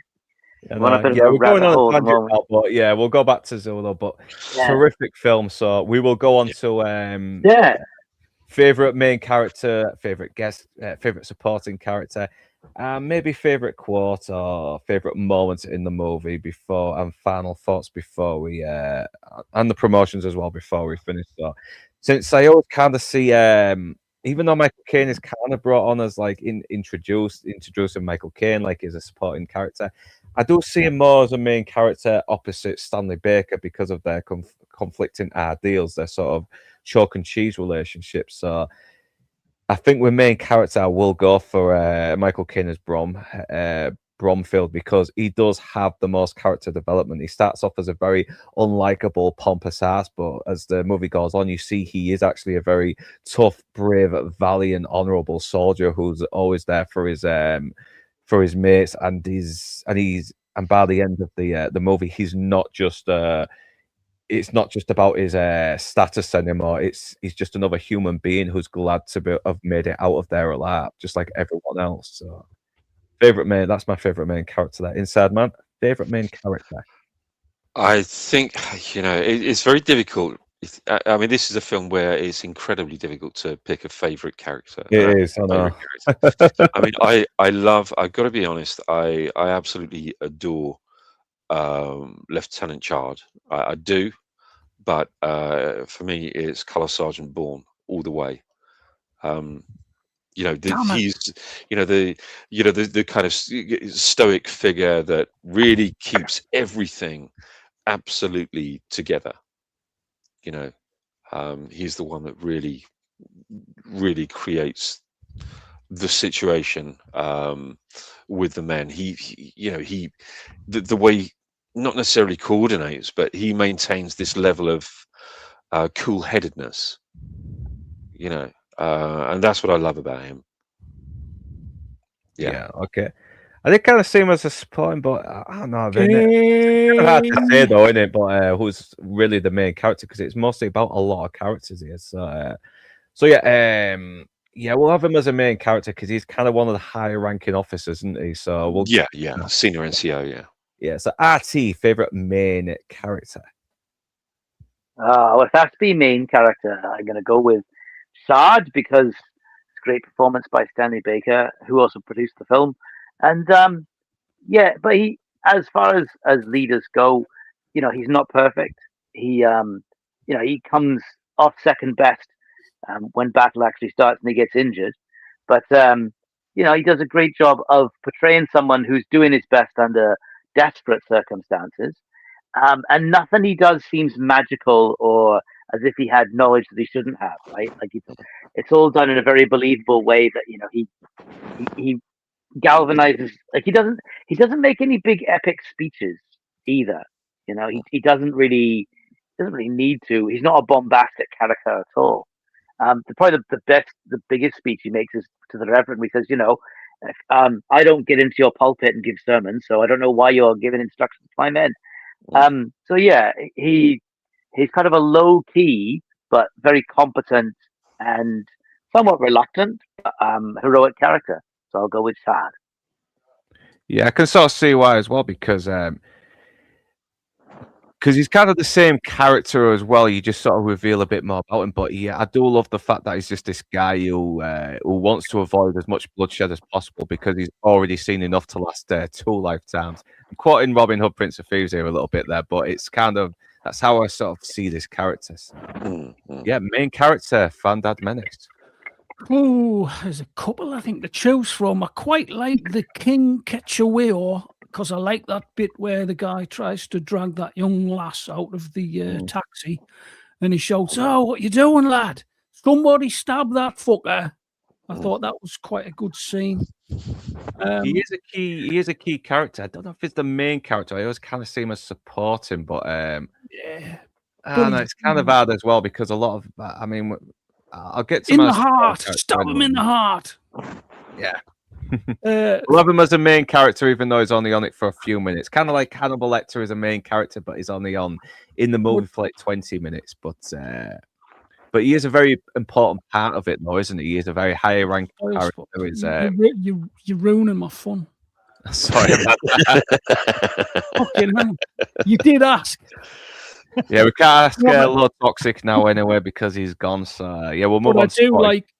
I do like, on a serious note, I like Hooky. I think I've always liked Hooky. I think he's a scallywag and a hero. Yeah, I've actually put him down as my favourite supporting character because, like Bromfield, he kind of has a bit of a character development as well. He's very cynical. He's there because he doesn't want to be. He's on failed pay. He's under arrest. He's on sick, but he's very disillusioned by his time spent in the army. He doesn't care. He's very selfish. But then you start to see, no, he is actually a very brave, tough guy who will still be there for his friends, even the people that he doesn't really have much love for as well. And when he has that fucking drink that he's been trying to sort of blag, he feels triumphant. You can really see this is well deserved. You can see it in his face. This is a well deserved. I know. Only heroes have brandy, but even he doesn't look happy to be drinking it. He just looks like just as defeated as everyone else is, even when he drinks it. And that's his little moment for triumph as well. Everybody triumphs, but they still look defeated. They've come away from this haunted by knowing that they're going to be haunted by this forever. They are not the same people they were before. So yeah, it's my favorite. So that is my supporting character there. Hook is InsideMan supporting character. Yeah, Hook has to be my favorite supporting character. No, he's mine. Shut up. Fuck you doing? Yeah, he's. I mean, he's great, and you're right. I mean, the character arc of somebody like that. You know, I can understand exactly why they had to have someone. Somebody had to play somebody with that fantastic change in them, without a change in some of the characters, it just becomes something quite bland. It would be the same as you say with Lieutenant Bromhead. He has to go through a change, because we see him as one person and we finish with something completely different. The same with Hook. We see him as one person. We introduce to him as one person, and he finishes as something else. Yeah, terrific. Really, wonderful writing of a fantastic character. Yeah, nice one. So RT, favorite supporting character. Well, my favorite supporting characters are although what's the so Ivor Emmanuel's Welsh, but the other actor who plays a Welsh character, Neil somebody, he's in a Doctor Who episode. I think he's in. Is he the guy who plays Kath? Or one of the Joneses? He might, yeah, that guy, Neil somebody. I can't remember his last name. Diamond? Very, very distinctive features. He's in. No, he's got a way to movie though. Jerry. Yeah, But those. Yeah. Those Neil two McCarthy, characters. Neil McCarthy. Neil Sedaka. Neil McCarthy. Anyway, Private Calf and Private Owen are my favourite supporting characters. First of all, because they do a great job with Welsh stereotypes. They talk about nothing really. Don't they? Yes. I'm sorry, were you speaking Udru there? What was that? I'm trying to speak Australian, so Welsh accent I've ever heard. My goodness, there's so much racism in this panel. To make me sound Welsh. I do apologise. They're like, what do we do? Give them permission to fire individually. Oh, it's very nice of them, isn't it? They do Welsh stereotypes so well, and they talk about nothing really. So I enjoyed their time the most. They're my favorite supporting characters. I have relatives like that and friends like that. Was that Neil McCarthy you were saying? Yeah. He had a condition apparently called acromegaly, which sort of gives you that strange, dramatic physical appearance that he had. It enlarges parts of your feet. Like Lincoln. Abraham Lincoln said the same thing. Yeah. Now you come to think of it, yeah. It's caused sometimes by a benign pituitary tumor, which sounds fucking awful. Yeah. But it increases the growth, human growth hormone, and gives you that, poor lad, but great character nonetheless. Yeah, but give him a very memorable face though as well. Yes. And plus, I can't see anyone else playing Calabos with all that makeup on his. No, I mean neither. He didn't use makeup. It was straight out of the van onto the set. No makeup required. So your favorite supporting character then, Fandad? Supporting character. Let's have a think. I like Sergeant Bourne as well. Is it Nigel Green? Yeah, we've kind of had him as main character now, haven't we? So, yes. I think he's more.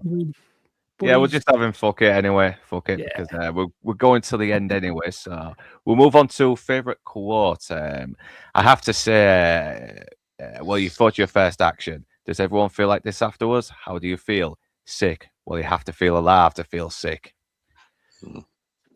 Very good. Yeah, good one. It is really good. It establishes the relationship as well and the bond they've built between them. You know, their differences, that whatever conflict they had at the beginning with Bromfield being a pompous ass and John Chad just trying to sort of like be the voice of reason is all gone now. They've found common ground now through all the balance. That's exactly it, isn't it? You know, now it's almost like he's been introduced to, the same world that the child inhabits, and this is where they find their common ground.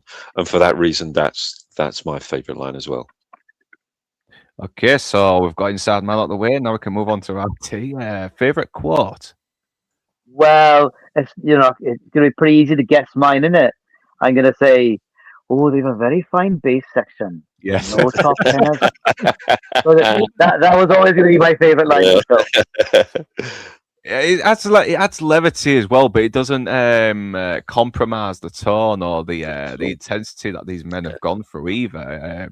Well, that is Welsh humor. Like, we do sarcasm, but in sort of a very gentle way. But also, I think it's part of the sort of military humor as well, isn't it? These comrades, these brothers in arms, and everything. There is a humor that they have between themselves. This weird connection with their humor. They're all like that. Combat soldiers, combat veterans are all like that. And I think it is part of that Welsh humor. There's no doubt about that. But it's part of the Welsh humor with, fellow comrades in, in such a terrible, sticky situation.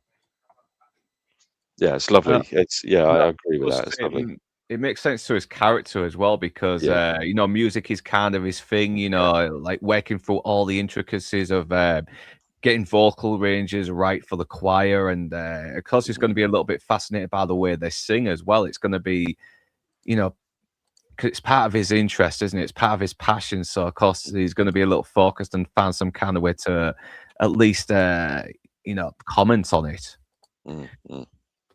Yeah, so you mentioned we've had RT and Fandad. Favorite quote? There was a couple. One, I think it was called Private Brody, and he said, "We're gonna need a bigger church." Yeah. I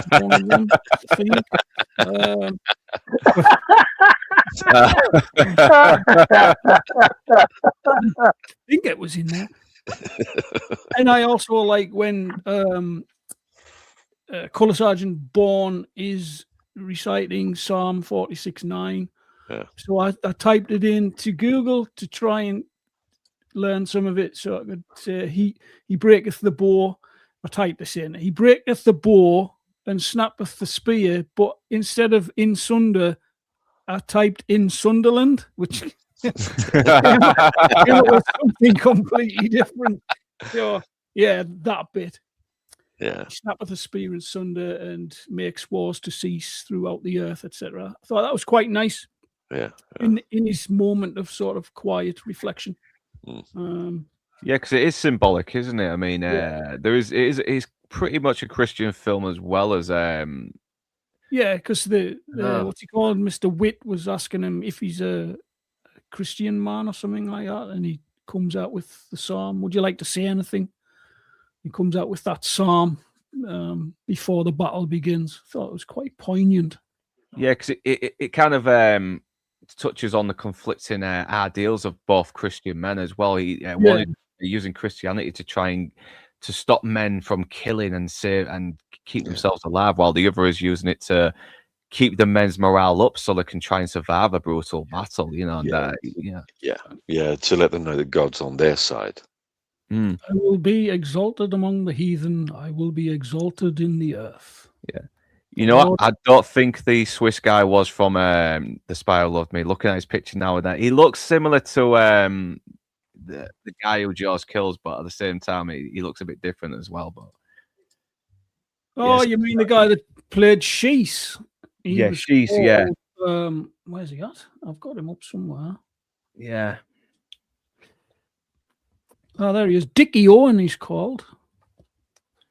Dickie Owen, let's get him up. Yeah. passed away in 2015. Yeah. Oh, 2015. So fucking hell, he lived a good long life then. There was a few that did have a decent lifespan. I think Hooky passed away in the 2000s. I think out of all the main characters that played in the movie, there's only 2 alive today, and one of them, obviously, Michael Caine, but Peter Gill, Private 612 Williams, is 86 years old. So I think by this, he's still with us.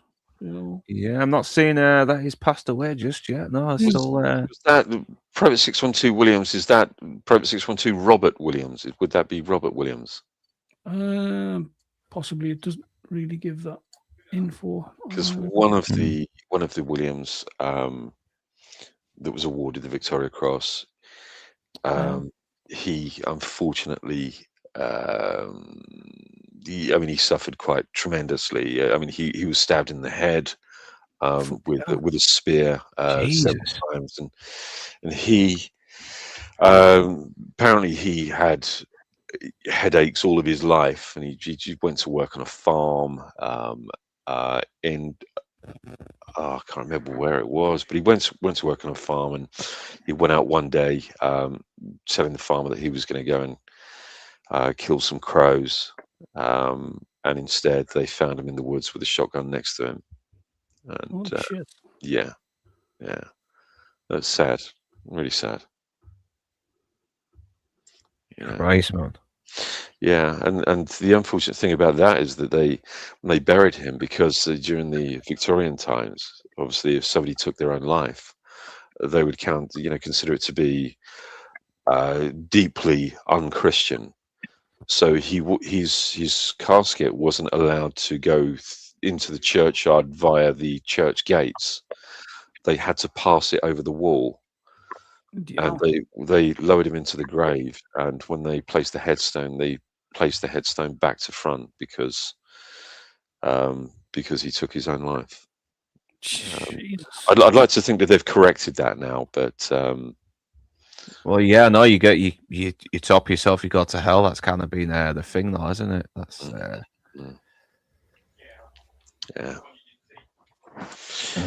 yeah, incredible, man. Really, yeah. Okay, so we have done our favourite quotes now. I think favourite moment counts as favourite quote in a way. There's too many good moments, though. There is way too many good moments. Maybe my favourite moment might be Hook just fucking going full on. Damn, now I want to say she's going full on beast mode or Bone. I'll go for Hooky as well because it's kind of the most surprising moment as well to his character involvement. So him going up trying to save Maxwell but failing and then getting the brandy, that's my favourite moment. Yeah. InsideMan, favourite moment? Wow. This is even harder, I think. It's from start to finish. I think it's you can pick dozens of them. But I think the one that really I find incredibly emotional is the end. It has to be the reading of the citations for the Victoria Cross. It's I think it's just so incredible. I mean, an incredible conclusion to a wonderful piece of work. That has to be the bit, and that's the moment where the goosebumps just keep on coming.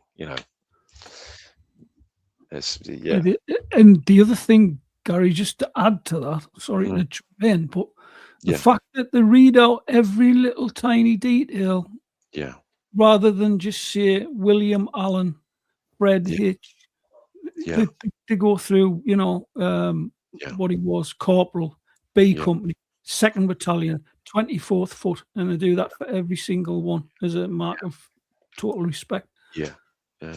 Which just enhances that piece of. I know you got to as well because this is about something that was very real, and people really fucking died here as well. People risked their lives here as well to tell this story. Yeah. I mean, strangely, if you were to transpose, the enemy and indeed the British soldiers, it didn't matter. It wouldn't matter, whether you swap those the other way round. You'd still have the same.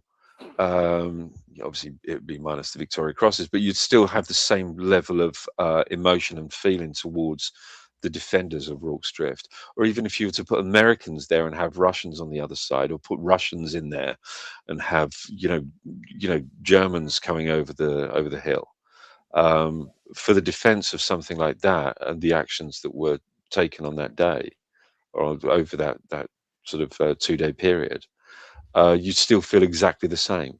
I don't think it matters what nationality either side were. No, it's just that underdog tale, isn't it? Yeah, it is. Yeah. Okay, so we've done favourite. Oh yeah, Fandad. Our favourite moment. I do apologise here. So. Well, I mean, come on, it's pretty obvious. My favorite moment because it's going to be the sing song. Yeah, Men of Harlech. Yeah, it's got to be. I mean, that's one of the. Don't worry about that, Tim. I do all this stuff all the time myself. So yeah, it's a great fucking moment. It really is. Let's sing it now. Come on. Let me get the lyrics up. Oh, all right then. Yeah, sure. Well, a goil clef when and flamio arvavodai an bloedio ari dwyron dori and wife tonin. I'll stop because you're not joining in. That's brilliant. That's brilliant. Yeah, because I haven't had a stroke. That's why. That's Go brilliant. back to Spain. We speak English here, okay?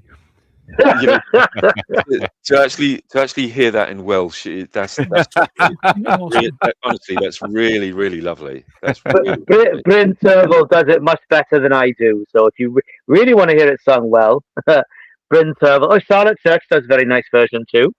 Charlotte Church is much better than I am. So if you want to hear a super emotional version of Men of Harlech, listen to there's wonderful Charlotte Church videos on YouTube. She's a bit goofy, but still.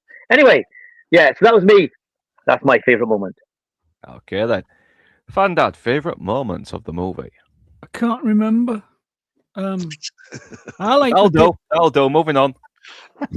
No, I don't think he's seen it. I don't think he's seen the movie. I don't even know what we've been talking about for the last 4 hours. He's been winging it. Yeah, we've been talking about Samurai Cop this whole time. Where have you been? I like the bit at the beginning where it puts the credits on, and then there's a bit in between that for about 2 hours, and then like more credits at the other end. That bit. It's good. That's my favorite moment now. Okay, yeah, you've convinced me. I like the that is good. The triple wall of rifles, the front rank, rear rank, third rank. Yeah, it's the volley. Me, it's the volley play, isn't it? So it's like I can feel goosebumps on my arms. I'm not kidding you. Just haven't thought about that. But like as a kid in the cinema, everything, even though you can misremember that long ago, I'm pretty sure that it was just like an overwhelming experience. Yeah. Especially like I can't actually remember like hearing that train in the background, that noise. It sounded like a train, and I can picture myself thinking at 5 or 6 year old, what the hell is that? Yeah. But the volley at the end, when it was just absolute chaos, and it was volley unreal. Fire. That's my fault. Volley fire. That's what they called it. So. Yeah, volley fire. Unreal. Yeah, favorite bit.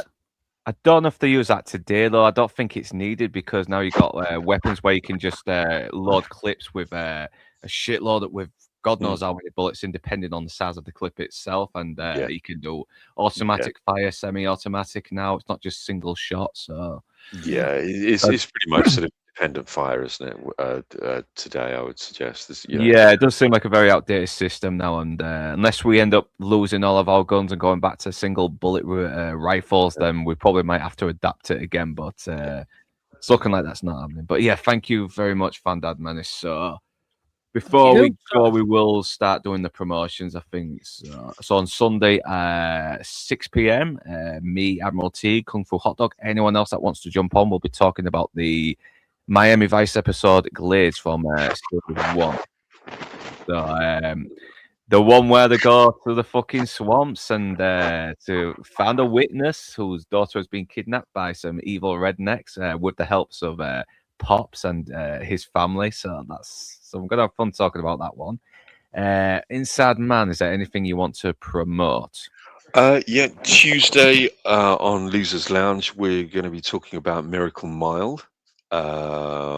And shortly after that, I'll be jumping on with Rebel Rose and Proctofile on Rebel Rose's channel. And we're just going to be shooting the shit, really, for a couple of hours. And yeah, just having a laugh, just talking about anything and everything, any subject that comes up, and whoever's in the chat who can come up with a subject, I'm sure we'll be able to, chat at length about that. So Is that on Wednesday? That would be on Tuesday. So that's after Losers Lounge. So Losers Lounge will probably finish around about 8:30. So yeah, so that's with Rebel Rose and Proctofile. Yeah, I don't know if Lance is going to be back on Tuesday. I know he's getting his money together now for a new PC, so we'll see anyway. So, RTNZ, anything you want to promote? Well, no, really, because I mean, well, not for myself, because I'm not really a YouTuber. I'm just here for Welsh representation. But yeah, I think there's a GoFundMe page out for Lance at the moment because he's had a complete computer meltdown. And while I'm chuckling, it's not funny because I'm not being funny because it's sort of caused him a lot of stress and he's lost a lot of really valuable work and whatnot. So I think I'll put it on my Facebook page, and I don't know if there's links to it around, but you can chuck in a few bob to help Lance out. I'm sure he'll greatly appreciate it. Yeah, I'm going to try and see if we can get his fundraiser up, okay? But now, where are you? Come on. Facebook, give me a second. I meant to do that earlier and I forgot. Sorry about that, Lance. I really am. Let's get this up. Well, I'm glad I mentioned it then. Yeah, but yeah, so if you can chuck a few bob towards Lance, yeah, it's really greatly appreciated. Yeah, otherwise I've got nothing I really need to promote because I'm not really a YouTuber, and most of the content in my channel is not in English anyway, so wouldn't be. If we can get his GoFundMe posted up on here. Give me a second. Come on, where are you? Where are you? You get the feeling that slide, Colour Sergeant Bourne is looking at Luke going, come on, man. Here we go.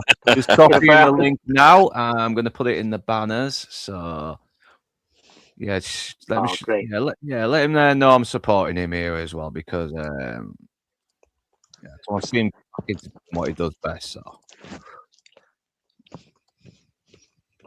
quick banner. Oh, Jesus Christ, man. It's like a big shitload of fucking scrambling Facebook things here. We'll go on to the description. Go on to Lance. Yeah, I'm going to have to do this later. I'll put it in the comments anyway. I'll put it in the description as well, the proper link, because it's just this shitload of this right in here as well. So I don't think, it's worth it. So, yeah, thanks very much, Artie and Fandad. Is there anything you want to promote? Well, not really, because I'm such a fucking loser. Yeah, whatever. I'm gonna try and do more streams, I think, with you fucking marvelous people. Yeah, do you? Come on, man. Come on, man. Only if you'd have me, though. If I come up with some fucking brilliant film suggestions for you, Luke, will you take them on board? And perhaps we can. Yes, I will. Yes, I will. I keep thinking of things and then I keep forgetting the things that I've thought of. So that's not very good. I'll have to write them down. So I'm nearly as old as Gary, so I'm getting a little bit. Nearly. Not quite. Well, you're the one that worked on Zulu. So don't, jammy bastard. I think you're about 20 years my junior, aren't you, or something like that? think Here we so. go. Got the link. Got the link here. Here. Copy this. I'll put it in the comments as well. I like what Mr. E's just said. Give him some love. Yeah. And he suggested another thing as well. Let's have a look. What is it? Is that next week? The Charge of the Light Brigade. Ooh, It's a joke. I'll check if that's an actual. Check if that's an actual movie. it is. I think It is. one day you'll have to do Waterloo because that is a Yeah, I'll do spectacular that. film. I will put that up as well. I might take a week off from breakdowns and get some more stuff together. And yeah, maybe next week we'll start doing some of the films he suggested. I know he suggested Casablanca as well, so I want to talk about that. So I might do that first.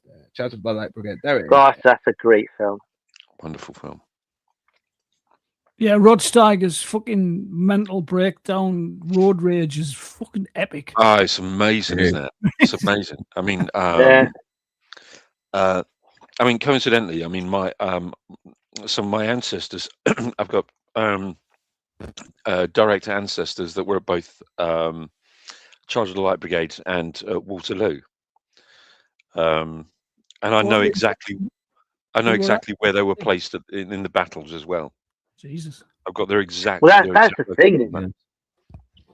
Waterloo is all about placements of troops, and just there's a shot. I screenshot. I screenshot this, and I meant to send it to Luke, but I screenshot this moment from Waterloo, from the film, right, where the British have set up infantry squares, and the French cavalry is charging around them, and it's an aerial shot.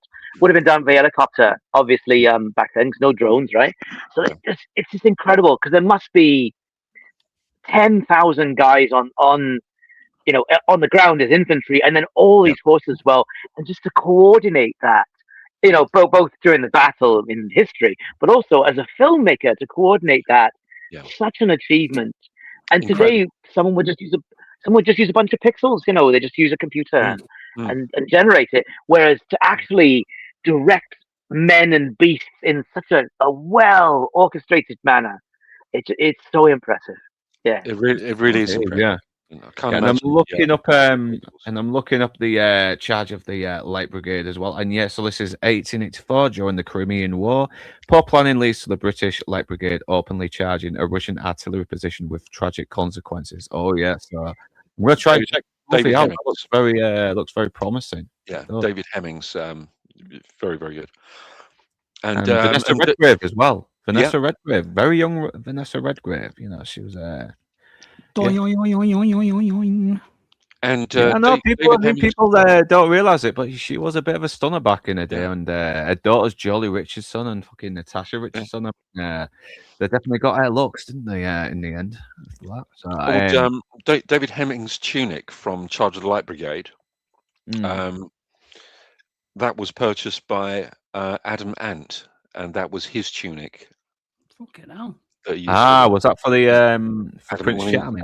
Yeah, no. It was when he did all of his other stuff. Because he wore it a lot, didn't he? He didn't just wear it on that song. He wore it. That was basically his outfit when he went on stage.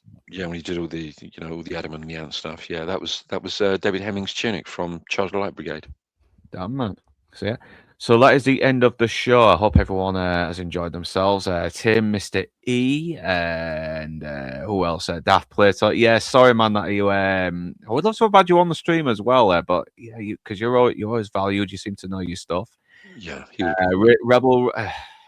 Rebel Rose, hope you're doing well, and we're going to try to see if we can get you on for Casablanca as well. So Joshua Floors, thanks for joining us. Melvin Deeply, it's been too long. We need to try and get you on. He was a good guest on Escape from New York. I need to get you on again. And who else? Who else have I missed? Whammy Spoons, always welcome. We've had a lot of good activity in the chat here, so it's keeping me. Oh, damn, we're at the end now already. No, terrible interaction in the chat. You should have had more. We should have had longer. Yeah, so Cosmic Mickey Holder, thanks for joining us. And Iggy. Yep, and InsideMan, RT, Fandad, always welcome. Lord Toxic. Leave your favorite quote, favorite main character, supporting character. whatever in the comments, and for everyone else, whether you beautiful bastards are Northern English or not, thanks for watching. And right now, that's us done, and we're off to the pub. Enjoy your weekend and stay infidel, everyone. Stay infidel. Ta-ta.